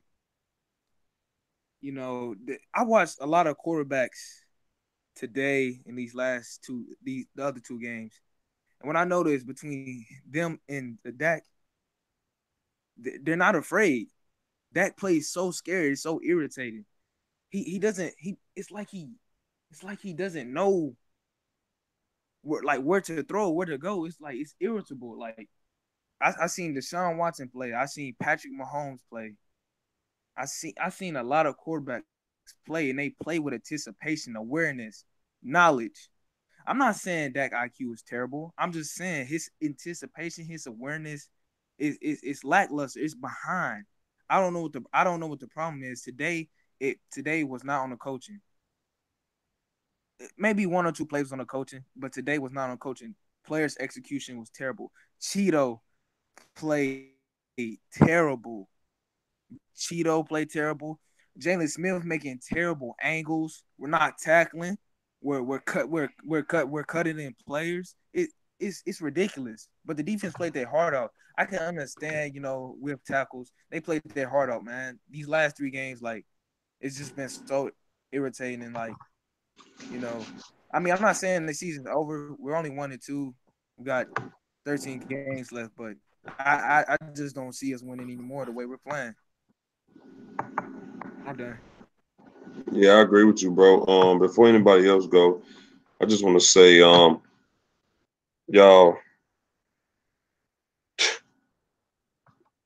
Tyron Smith is probably gonna make. I don't know what he's gonna make this year. I'm so through with him. He he's not a free agent until 2024. Get this man off this team. And I'm serious when I say that. I'm serious. I know my Cowboys fiance said it. Trade him. Everybody was tripping when she said it. Get him off this team. Tyron Smith. Hey, DJ, you mind if I jump in real quick, man? Go ahead, bro. I appreciate it, man. Hey, what y'all are talking about and what I hear everybody talking about, man, it's a smaller symptom of the larger problem in this damn team. And that's that fucking how many quality, like really good fucking players is Jerry Jones going to fucking waste? You know what I mean? By not having a good coaching staff, that can develop them and put them in the right position to win. Look at Sean Lee. I mean, look, his fucking hamstring is done, man. We've already been talking about that. It's fucking plainly evident to me that dude cannot play. He ain't going to make it through a 16-game season. I'm sorry. I just don't see it. If he does and I'm wrong, then I'll come on here and eat crow salves wrong. He already didn't. What's that? No, I said he already didn't. He already missed, a quarter. Yeah, that's what I'm saying. So he ain't going to play a full 16-game season. But what I'm getting at is how many times are we going to waste? I mean, look, we wasted fucking Tony Romo. Mm-hmm. We wasted really, we wasted Des Bryant. We wasted Miles Austin. Now we're wasting Tyron Smith. And shit, while we're getting down to it, we're wasting Zeke. Yep. Zach Martin, Travis Frederick. The list goes on. Goes on and on. DeMarcus Ware. It goes on and on and on. How many? I mean, this whole fool needs to step the fuck down and either let Steven take over or sell the fucking team and let somebody buy the team who wants to bring win back to Dallas. I'm serious, man. I'm fucking done with the Joneses, man.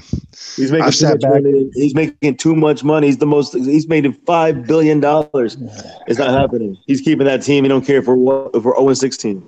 Yeah, no, he's a bank. All he sees is a big fucking dollar sign when he looks at this team.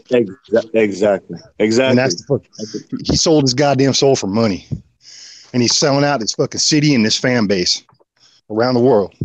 And I'm telling you, man, I'm fucking tired of it. Like I told DJ and I put out before, I ain't buying no more merchandise this year. I ain't going to no fucking games. He can kiss my ass. I ain't putting my hard-earned money down for that fucker to make him richer while I go watch his team get their ass kicked up and down the field. It's The ridiculous, more man. of us that do that, you know what I'm saying? It's just a little drop in the bucket, but hey, you never know. I'm just saying we've been doing that too. So, we're not buying anything for going any games this year. You're just gonna, support the star, always support the star. But exactly. I always rep the star, bro. But I'm with y'all on that. I'm not buying a goddamn thing. Hey, football news. What do you think is like, say for instance, okay, like Game Changer said, season ain't over, but I don't know if in game season with our tough schedule, and we have a tough schedule, can Dak Prescott get better this season? I think it has a lot to do with momentum. I'm asking, do you see him progressing as the season go on, or is this it? That's the question of the hour right there. I want to hear this answer. I think a lot of it has to do with momentum. And if this team can, I mean, my heart crushed. I just did the numbers. 15 points average since that Chiefs game. My heart, that crushed me, hurt me. And this offense hasn't had any momentum. And I think once they get and Dak, he's a rhythm quarterback. He has to be in rhythm. And the moment he's out of rhythm, this is what you get. And that 13-3 season, his rookie year, you can say, oh, no one had tape on him. Roman went down the third preseason game, and then, offensive defense coordinators didn't have enough tape on him, yeah. Right? So that 13-3 is proof about momentum, and Dak is a momentum quarterback. He has to have his rhythm. And I think, but see, you look at our wide receiving core, and I'm gonna be honest with you guys. These are second string from Cole Beasley down to Tavon Austin down to Michael Gallup. These are second string wide receivers, and so these second stringers prototypes. Maybe Bryce Butler can put Dak Prescott in momentum. Maybe Dak Prescott needs more than 120-plus yard throw in 3 games. And I just the RPOs that really don't put Dak in momentum, because all that does is loosen up his legs. They don't loosen up his arm. And this offense has to find momentum. And if it don't, we're going to keep stuttering. We're going to just keep falling. Football news. Watch us go out next week and look like goddamn world beaters, man. Exactly. What? I have a feeling that's what's going to happen, man. They're going to bounce back, look like world beaters, and this fan base. I'm still going to be scratching my head, like, what the fuck is going on? Well, and that's Dak Prescott, though. You look at, he minus the 3 games he lost, 3 games he won without Zeke, and the average is if Dak has a bad game, he has a good one. And Carolina Panthers game this year, look at him against the Giants. He was running the ball 7 times, 45 yards. He cracked 160 yards. But Dak does bounce back. But I want to see a consistent bounce back. I want to see a motivated quarterback. Now I want we can talk about gunslinging all we want to, but 9 times out of 10 you have a gun. Like Patrick Mahomes about to hit reality here pretty soon. Like he's gunslinging the shit out of it right now. But I guarantee you the interceptions are going to start coming. It'll happen. It's going to happen. And so I just want Dak to play, to the beat of the game. And maybe that's the right word, bro, is inconsistent. Maybe that's just the bottom line with Dak, is the inconsistency, man. It's the roller coaster ride. Yeah. It's been like this for 23 years, bro, and my heart can't take much more of this shit, But no, in order for Dak to get his feet underneath the man, he's a momentum quarterback. He's a rhythm quarterback, and I don't know what we got to do to get in rhythm, but it's hard to do with second string wide receivers. Exactly. That's why I was afraid. That's why I was waiting for the answer on this, because although good answers, there's really no answer.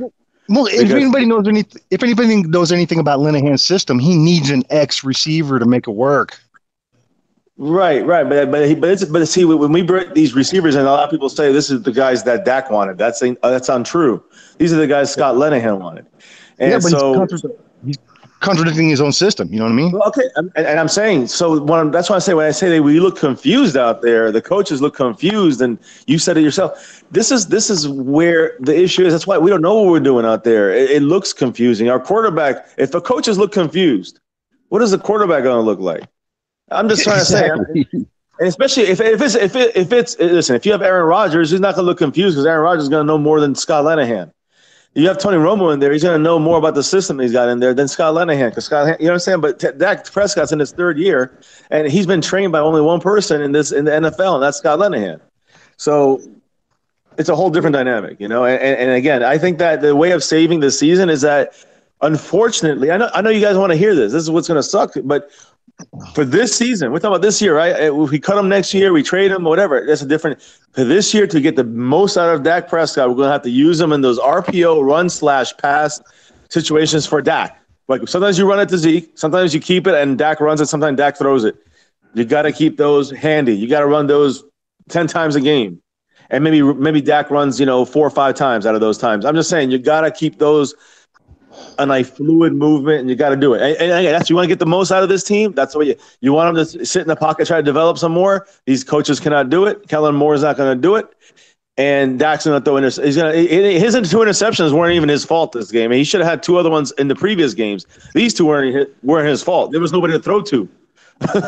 And Gallup dropped the one right in the interceptions, out of his hands. So the point is that, stats, I don't even look at the stats. I don't look at the 160 or the 170 or the 2 interceptions or the 1 touchdowns. I don't care. I want to see W's. I want to see wins. I want to see championships. And the only way the best we're going to do with Dak this year, and the only way you're going to get it is I agree with the having having a fluidity with him. He's got to be in the rhythm of the game, getting the rhythm. I agree with him, and the receivers make it hard right now because I don't think they have the rhythm yet. But the thing I do agree with a game changer is that and I've been saying this for a while is that he doesn't have that he can't really place the ball where the receiver is going to be, and that's where Dak's lack of he's inconsistent there. Yeah. And he's very inconsistent there. So when he can't see where the receiver is going to be, that's a very, very, very, very concerning issue when it comes to forcing him to be a pocket passer. When you could get him out on the run and just let him do things on his own and kind of make it Dak style, that's the way you're going to get the most out of Dak, in my opinion. Well, that stubbornness is going to get Scott Linehan fired, man. So that's fine. If he wants to continue to be stubborn and not see what's going to work best for his offense right now with the quarterback that he has, then that stubbornness is going to get him fired. And you know what? I hope it does, honestly, because if he's that dumb and can't figure it out, I mean, it's like 1 week they seem like they can figure it out. They seem like last week when we played the Giants. They were doing the things that you're talking about, my Cowboys family, and it looks okay, man. Maybe we're figuring stuff out. I mean, we were all saying that, like, maybe they're starting to see the light and figure it out. But then look at today. Like you said, they look discombobulated. Nobody knew what was going on. It's like, do they even talk to these players before the game starts? Like, it seemed like nobody knew what was going on. It seems like they have 10 plays. You know what I'm saying? And they use them like different formations. It just seems very basic. It's very lazy. Very, very. And I don't know what it is that Linehan's trying to do. I mean, he tweaks this here, tweaks this there, but for the most part, it's just different players in the same formations doing similar routes, and it's very predictable. By the halftime, everybody knows what we're doing, and it's game over. I can only imagine this team versus the Jaguars. Oh my God! You said versus the Jaguars? Yeah, I can only imagine this team versus the Jaguars. Man, forget that. How about the Rams? The Rams will destroy us. I forgot we played the Rams. Oh my God! The Rams are going to fucking make us look ridiculous. We continue to look we don't play the Rams though, do we? If we continue to play like this, we don't play the Rams this year, I don't think. No, well, if we happen to sneak into the playoffs, we might. Listen, I'm gonna be real. There's no play. There's no playoffs coming. There's no. I ain't saying. I agree. If we sneak in, of course, we can change it around and things can change. But listen, if we play at Dak's strengths, you might see us have an opportunity. But if you see us play to try to make him something he's not, then you're going to be 5 wins, 6 wins, if you're lucky. Hey, it's And off subject here, man. Go ahead, man. I'm sorry, I didn't mean to cut you off. But what do you want Dak to do in the passing game? I'm tired of hearing about the RPO. No offense. Don't take it like that. When we need Dak to pass, what do you want Scott Linehan to do? What do you want him to do? so that's a great question. What I would say is, like, when you see a lot of these slants, I know it seems predictable, right? But you see the predictable slants, but they work when we start having the running game starts to go, and we go away from it. So it's not really Dak as much as what we do with Zeke. Zeke is the focal point. So we need Zeke to be running the ball and run him, even if it's a week. How many yards did Space Cowboy said earlier he was averaging in this game? 8 yards a 8 carry. yards a carry. 8 yards. Yeah, exactly. I mean, my point is that I know he had a couple big ones and he fumbled on that one, and then that's on. And he went out of bounds. And yeah, there's those issues. But I'm saying Zeke. I'm saying Zeke runs the ball. If Zeke runs the ball, and if we give him the ball another 10 times or 5 times, even get him 21, 22 carries. I'm just saying that it could make a difference, and that limits any kind of stupid plays by Dak, stupid calls by Linehan, and at the same time, you also bring the linebackers up. You open up the slants. You open up the easy plays for Dak to make the easy read.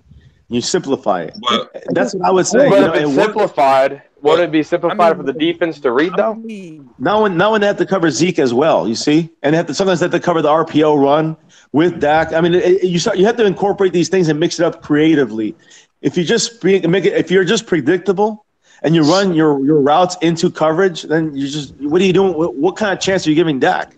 Is my question to you guys. Like how can he create something that's not there? What I will agree with you on, my Cowboys family, 16 carries, 120-some yards. Most people say, hey, man, Dak not do your job.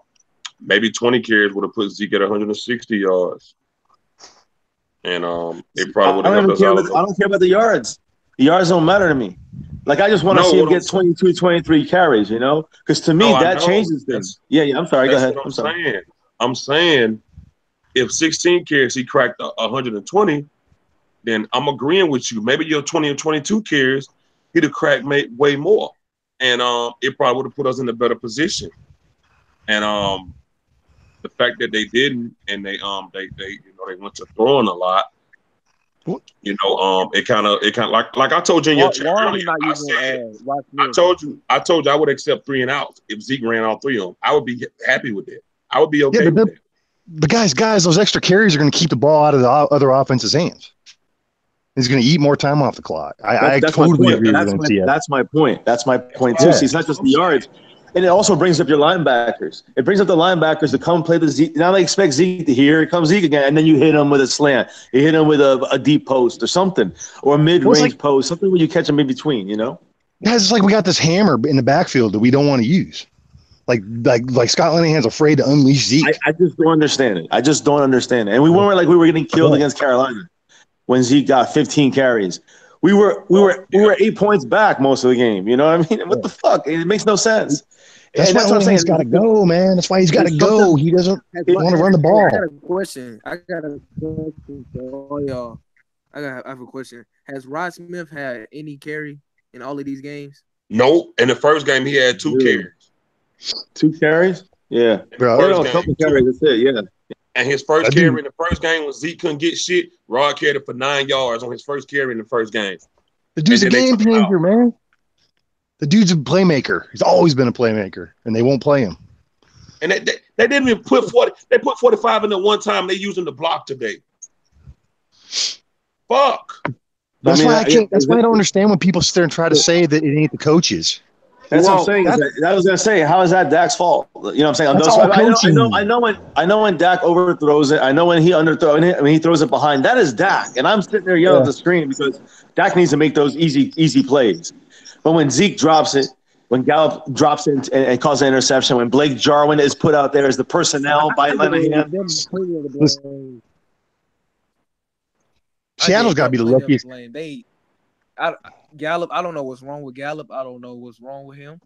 I don't know what Zeke can. I don't know what any of these players' hands. The only hands I trust is Cole Beasley's and Deontay Thompson. And On that note, Deontay Thompson should actually get more minutes, more Yeah, he playing doesn't get any time. snaps. He gets 10. He gets 4 snaps and he makes 3 catches. It's crazy. It's like they go away from the players that are helping. It's like they just go away from the players that are helping. And that's what fear. That's They what need makes me worried about it. That's why it's coaching fundamentally. Even though Dak has a horrible game with no help from the coaches. Guys, it's like Shango said at the beginning of the year. You all remember what Shango said about how these players are going to have to outplay the coaches. They're going to have to outplay the coach. Well, they can't because they keep handcuffing them. I honestly think it's Linehan's fucking scheme. It don't work anymore, and everybody knows what's coming. So these players have to improvise. And when Zeke makes things happen with his feet, when he turns a 1 yard run into a 5 yard run, or whatever, like that's all them. Do you see how many times he did that today, guys? These guys see how many times he took a 3 yard loss to a 3 yard gain? Yes. And a 1 yard loss to a 5 yard gain. I mean, this man's incredible. So I got to give him credit in that sense. That's why I disagree with RPO will DJ. work. That's why I disagree with DJ when it says that he had a bad game, because I think he had a good game minus the stupid, missed. There's 3 or 4 obvious, blatant errors he made. But I'm saying, as far as a running back is concerned, I'm sorry. He had a good bad game. He got a good game. A good bad game. No, I'm just saying that when you look. Damn, my whole freeze. Did they get? All right, what happened? Hello? I'm still alive. I don't know. My Cowboys family got dropped out. Oh crap! But, what was the topic? Yeah, we still live on my end. I don't know what happened. But I will say this, football news. There you go. My Cowboys family, are you back? Yeah, I'm sorry about that. I don't know. I dropped me out of here. Yeah, no. You said Zeke had a good game. I was just saying that, like, what I'm trying to say is that the way he ran the ball, he had a lot of mistakes. He had a bad game. Execution, like catching the ball, fumbling the ball, missing. The block could have been better. My point is that I think that when you see Zeke going for a loss of 3 and then he gets a gain of 3 on the same play, that's something that you get from Zeke you don't get from Rod Smith. When you see Zeke getting a loss of 1, he gets a gain of 4 out of that play when he should be a loss of 1 from 99% of the running backs. That's Zeke. That's nobody else. So that's where I say that I see Zeke. I see him being, that's where I see Zeke having a good game in that sense. But yeah, when it comes to, certain little things still with him, he's definitely off a little bit of the pace. But I'm saying he had a good game on those things, on things that other running backs could never do. 99% of runners cannot take a 3 yard loss and make a 3 yard gain out of it. Okay. I'm sorry. So, okay. So here's my question. Hold up. The fact that Zeke can turn a loss into a game, even when the play is meant for him not to lose a game, how the hell Dak can't turn a negative play into a good play? Dak is nowhere near. Like, it's hard to compare. Nowhere near hard to compare. You can't compare a quarterback and a running back, but I'm just saying, like, if you look at their position, like, you can't compare with Zeke. Zeke is like the number 1 overall pick for quarterback. You know what I'm saying? And you're looking at Zeke, Dak, who's 4th rounder, and very, very rarely do they. You know what I'm saying? I'm just saying there's different levels there of impact. I should say, no matter what Dak did in his first year. You know what I'm saying? Like Zeke is the real deal, and it's a proven thing for at his position. Hello? My thing is, I feel like I can compare it when Zeke is getting hit in the backfield and still makes a 3-4 yard gain versus Dak, who has four receivers and, run around the field that he has the opportunity to throw to when Zeke is pulling away from 3-4 guys, and Dak is standing there with no pressure and still overthrows a guy. Zeke did 127 yards. That's what I'm saying. I'm like, so both of those guys. If Zeke got you 127 yards today in this ugly game, Dak should have gave us way more than he gave us today. Without question. Imagine if he connects to those receivers that he threw poor passes to, and if those receivers catch the balls, which was 4 or 5 of them, and then you got 1 less interception, maybe 2 less interceptions. You get a couple more catches. How many more yards does he get? How many more drives stay alive? And if we run the ball to Zeke another 5 or 6 times, we win the game if we do those things. So it's, you see how it's like not just 100% players, because some of that is the coaches. Yo, DJ, Yeah. do you watch any That other was- NFL team? Like, do you watch their quarterback? Oh yeah, I watch every game. Come on, every Sunday, man. Do you see the difference between them and Dak? Do you see it? Well, yeah, Yes, of I course. do. I see it. I see it. Can you both please tell me what's the difference so everybody can get why Dak is not Go as for it, good as they DJ. think he is? Well, my opinion, when you talk about other quarterbacks, and then it ain't even got to be you can look at Baker Mayfield. Say a guy like Baker. Baker Mayfield got pressure so bad in his last game, his first game, and every time he rolled out, he was direct receiver with his hands, go this way, go that way, while still on the run, and looking back behind him, seeing how close a guy's to taking his head off and still completing passes. Dak Prescott cannot do that. He don't do that. You got a guy like, and I'm not trying to go like a big veteran guy just to be fair to Dak Prescott. And in my opinion, once you're in your third year, I don't give a damn what round you were drafted. Once you're in your third year, that don't even matter. I think Tony Romo was undrafted, maybe. I'm not sure. Yes, undrafted. Dak Prescott doesn't know how to put the ball. He doesn't know how to throw receivers open, and that's fine. You got to get there. You got to get there. You got to work on that. But it's just so hard for me to look at Dak Prescott and look at a guy in his rookie year like Baker Mayfield, who came in his first game and threw 200 yards. And he was under pressure damn near every snap. But he made it happen. Now, our O-line ain't what it used to be, but it's damn sure better than the Browns O-line. And I watched that game, and I watched Baker Mayfield roll out. I watched him stay focused and make accurate passes.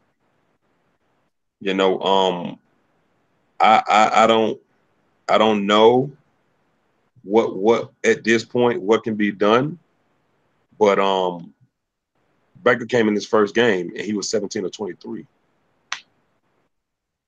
That's damn good.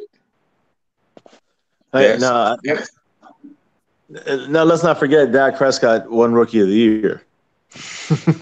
I'm just saying. Let's not forget that shit. Hold up. That was Zeke. No. That was Zeke. That should have went to Zeke. We all know. I agree with you. I agree 100%. I'm just making a joke in the sense that, Dak looked damn good too in this first, when people first saw him hit the scene. I'm just saying that Baker Mayfield has one game, and let's give him some film for the defenses next year, see how he does. Now, I'm not saying he's not going to be a great quarterback. I do see the differences in these guys, like you guys are making a mention. But let me say this, Dak. Here, let me tell you what Dak does wrong. Dak puts his head down when he gets out. When he runs out of the pocket, he loses focus on where his receivers are. Yes. You want me to? You guys want me? So he loses focus of receivers, and then he doesn't know where. He cannot anticipate where they're going to be, and this is the problem with Dak Prescott. In the end, on top of that, the accuracy, but that adds to his footwork, and there's other issues for that. The way he throws that ball, he stands, and he's not standing the ball like throwing it into the pocket. Even sometimes when he is getting pushed into his face, other quarterbacks make it happen. He's not making it happen. So you want? And I'm just being real. This is the issue with Dak Prescott. And if I can see this sitting here watching it on my little TV set, and what the fuck is Kellen Moore and fucking dumbass Lenahan and Jason Garrett, a former quarterback, what are these guys doing to help him Why can't they help him? And if they can't help him, why are they getting somebody else right now? Like, what? Do you understand what I'm saying? This makes them worse than Dak in this. I'm not trying to say who's worse than what, but do you see how this? If it is Dak that is not that is so bad that the coaches are still pushing him, they all need to go. I hear you. I agree. I hear you. Dallas Cowboy football news. 3 games in. We got Detroit next week. Who, in your opinion? I mean, of course, everybody has to play better, but who, in your opinion, has to be the number one guy to step up? Is it Dak? Is it our receivers? I understand Zeke had 127 yards, but they were very rough yards, and Zeke made a lot of mistakes. So what does it take? What player has to be a game changer? No pun intended. In order for us to beat Detroit. Just got on Twitter. The Detroit Lions just beat the New England Patriots. So they got their momentum. They just beat the New England Patriots 26-10. So they got their confidence going into this Cowboys game. Zeke just said after the game that his poor performance cost this team the game. Zeke said that just now. My poor performance cost us this game. So Zeke's really taking one for the team on this one. I couldn't ask anything more from Zeke. 127 yards on 19 attempts. That's his third career fumble in 3 years. I would say that's pretty damn good. But I think it's going to start with this wide receiving core and to step up now, because that will really put the blame on things. And any fan that turns on the all-22 film, if I want wide receivers to step up. So it's not really up for discussion anymore about coaching players. I mean, this is Dak's third game in his third year, going on his fourth game. Like, there's no more excuses, and that's why I'm off the Dak train, and I'm on the Dak has to do better train now. It took me a long time to get there, but I think the wide receiving core needs to step up for Dak Prescott, because that's the issue. Offensive line needs to step up. That's the issue. The coaching staff needs to step up. That's the issue. So I want all three, including the coaching staff, to step up, and we'll see if it makes a difference or not. I think Zeke got 7 fumbles. He fumbled 2 against Washington his rookie year, and I can't remember another time after that, besides today. I thought it was 7. He fumbled against the Broncos? First carry. Okay, for 4 fumbles. We're missing 3 more somewhere. I thought it was 7. My bad. Maybe it's not. Oh, you're good, brother. I'm sorry, y'all. 19 of 30, whatever, 34, I think it was. Yep, 19 for 34. You're not going to tell me that damn offensive line messed up that bad. Because if it was that bad, Dak would have been sacked a million times. Mm-hmm. So if people consider Dak not being able to stand in the pocket and comfortably throw a pass, welcome to the NFL. Welcome to football. Welcome. Have a seat. You show me what damn quarterback has that opportunity every damn play. Dak had opportunity when he was standing there with time. I watched the commentators like, oh, Dak Prescott has time. He throw it is overthrown. So we sit here and act like this offensive line just completely broke down. I get tired every game. Oh, Dak has no protection. He has no protection. He has no protection. Y'all watch that damn camera be on Dak, and once the ball in the air, follow the ball just like I do. And Dak be standing there bouncing his feet with enough time to throw. I'm sorry, but the pocket collapsing. There are other grown men that want to knock you out. Get the hell out of the pocket. make an accurate pass, direct the receiver out the way, throw him open, anything. It's just always taking the blame off. Like, the players got to get some blame, man. I don't care what type of plays you got. Carolina ran a high school play on us and scored. Execution is the key. You only can do a certain amount of things with the ball. The defense got players spread all over the field. Hey, y'all, if y'all didn't know, the players on the other side of the ball, they get paid to stop you. They're going to do that to their best ability. Receivers are not going to be open all the time. I'm sorry. These guys stay on them. Like, it just doesn't work like that. Cheeto had the best coverage he could, and the receiver still caught the ball. You got to throw it to him. When Dak see a guy on somebody, he gets scared. He get hesitant, and he don't throw it. He hasn't built that confidence up yet. He hasn't become that good of a quarterback to do that yet.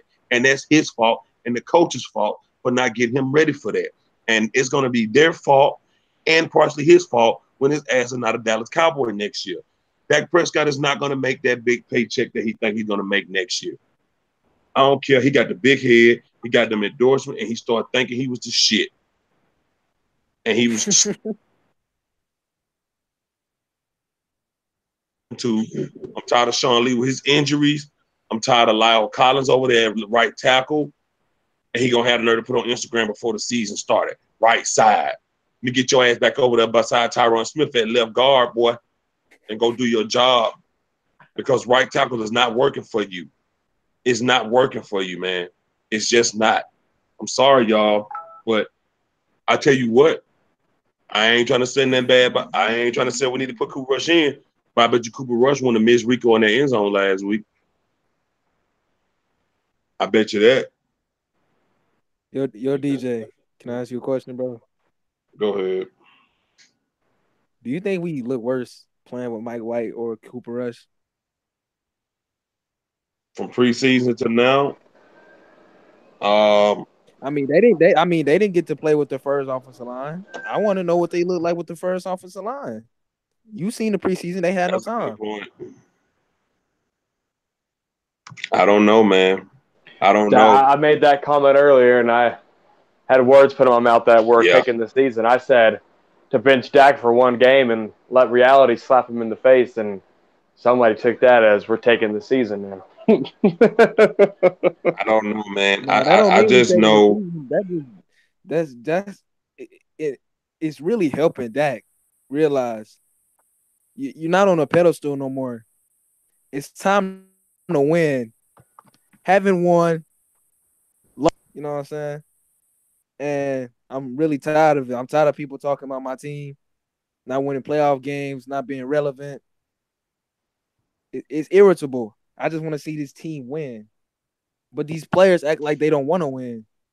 They play like they want to lose. They play like they don't care. They have no passion.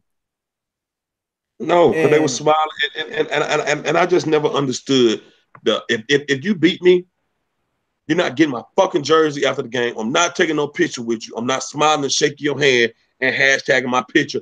Football family, kiss my ass. I'm putting on my clothes and I'm going to get on the bus or the plane or whatever.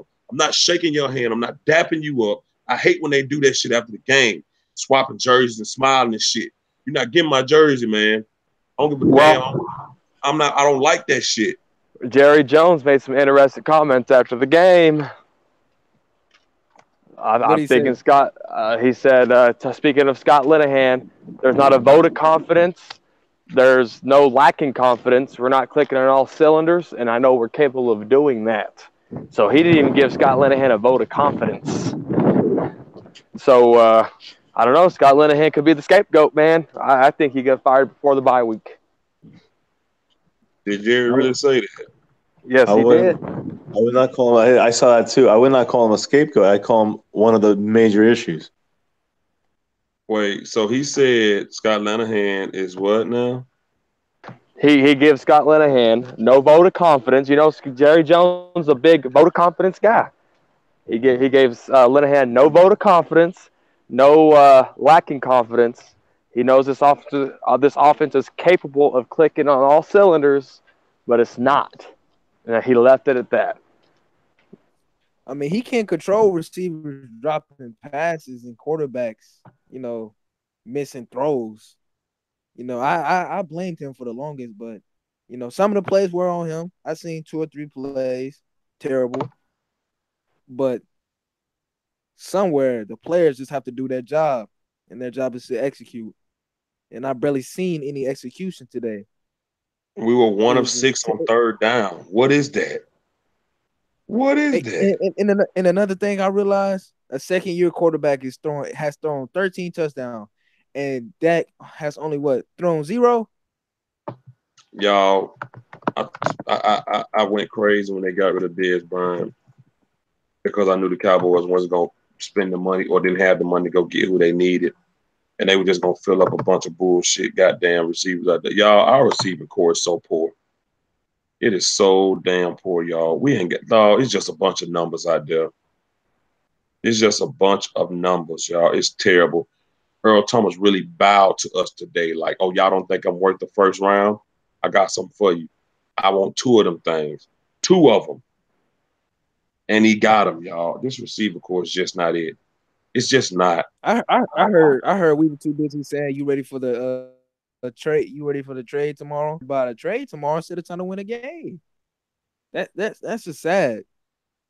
Too busy worried about other players that's not on the team yet, instead of wanting to win a game we needed. While the other teams in the NFC East has won, while we're at 1-2. And I know we're better than the Giants, and I know we're better than the Redskins. We don't play like it. We play like crap. We play worse than the Browns. The Browns play better than us. Their offense is better than us. Their defense, well, never mind. But yeah, Worst offense in the NFL. NFL.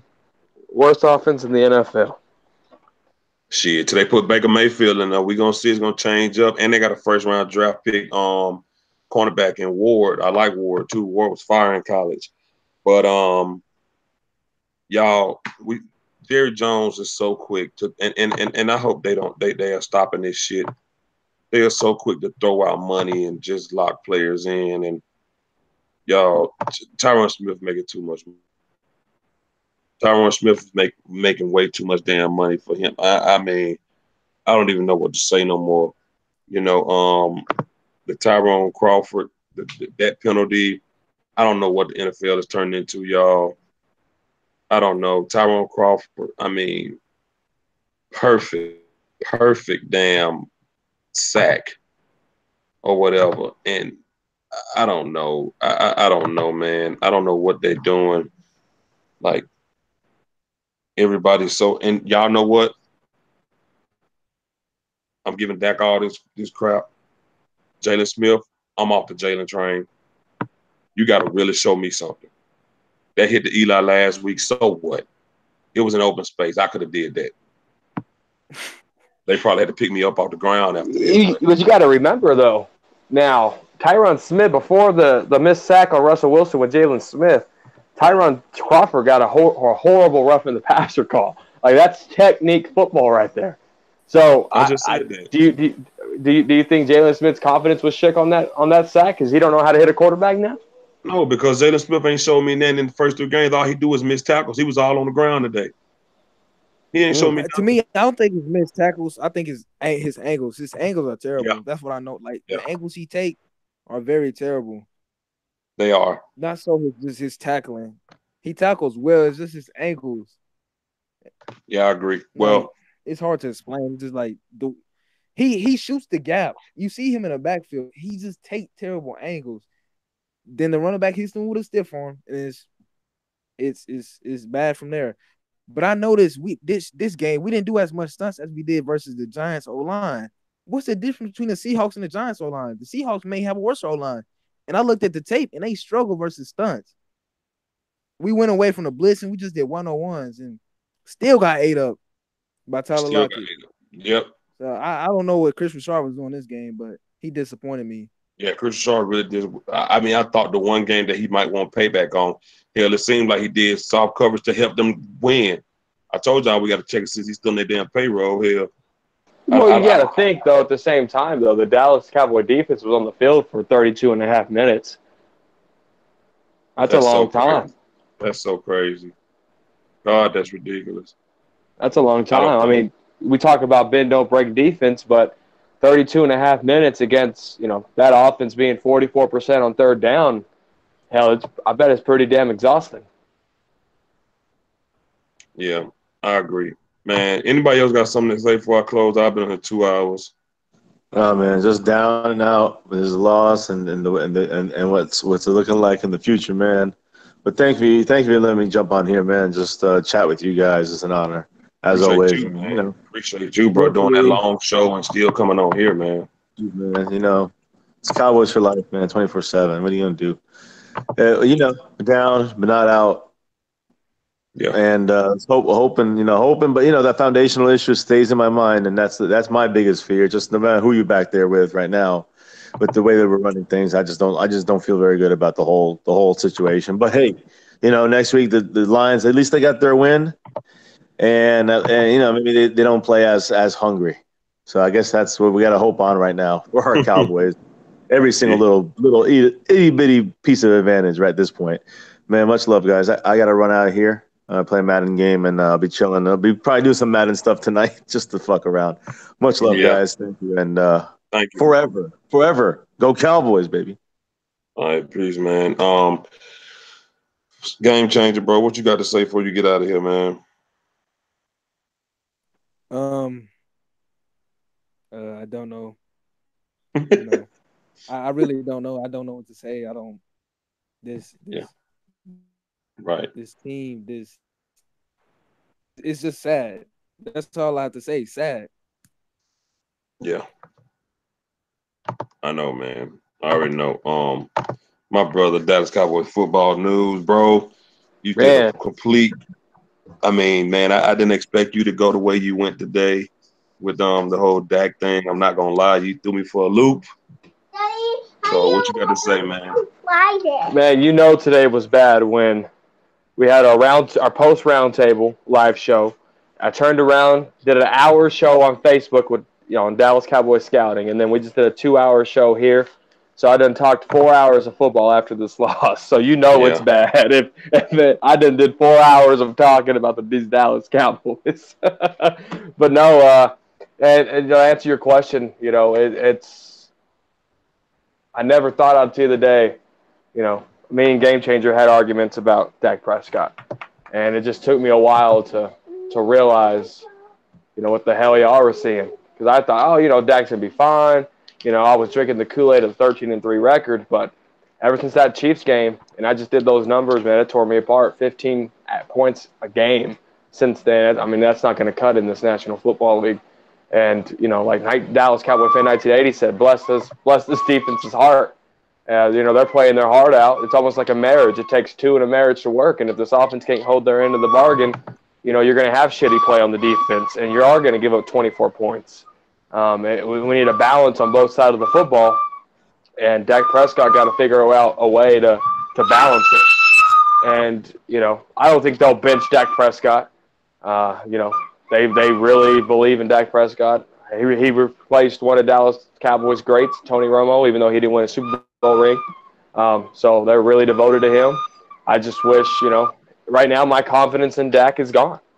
And will he ever gain my confidence back? I don't know. Does he care? No. But I have zero confidence in Dak Prescott moving forward, and he just has to prove me wrong. But it's been your Dallas Cowboy football news. 4 hours strong. Peace. Yeah, man. Pretty much, y'all. We gonna rock it out next week. Catch my Cowboys family live pretty much every day, 5 days, 6 days a week, sometimes 7. We do the roundtables every Saturday. I typically do shows day after the roundtable, so I did one today because I was just depressed and I need to talk. And I'm probably gonna do another one tomorrow. I don't know, but catch my Cowboys family on that game live stream, whole game, y'all, whole games. It's really like season 2 for them, really. So, ain't easy to step on that screen. So I appreciate everybody for sticking around and watching us crazy folks talk about these Cowboys, man. Thank y'all for checking it out. I'm tired, y'all. We out of here. Peace.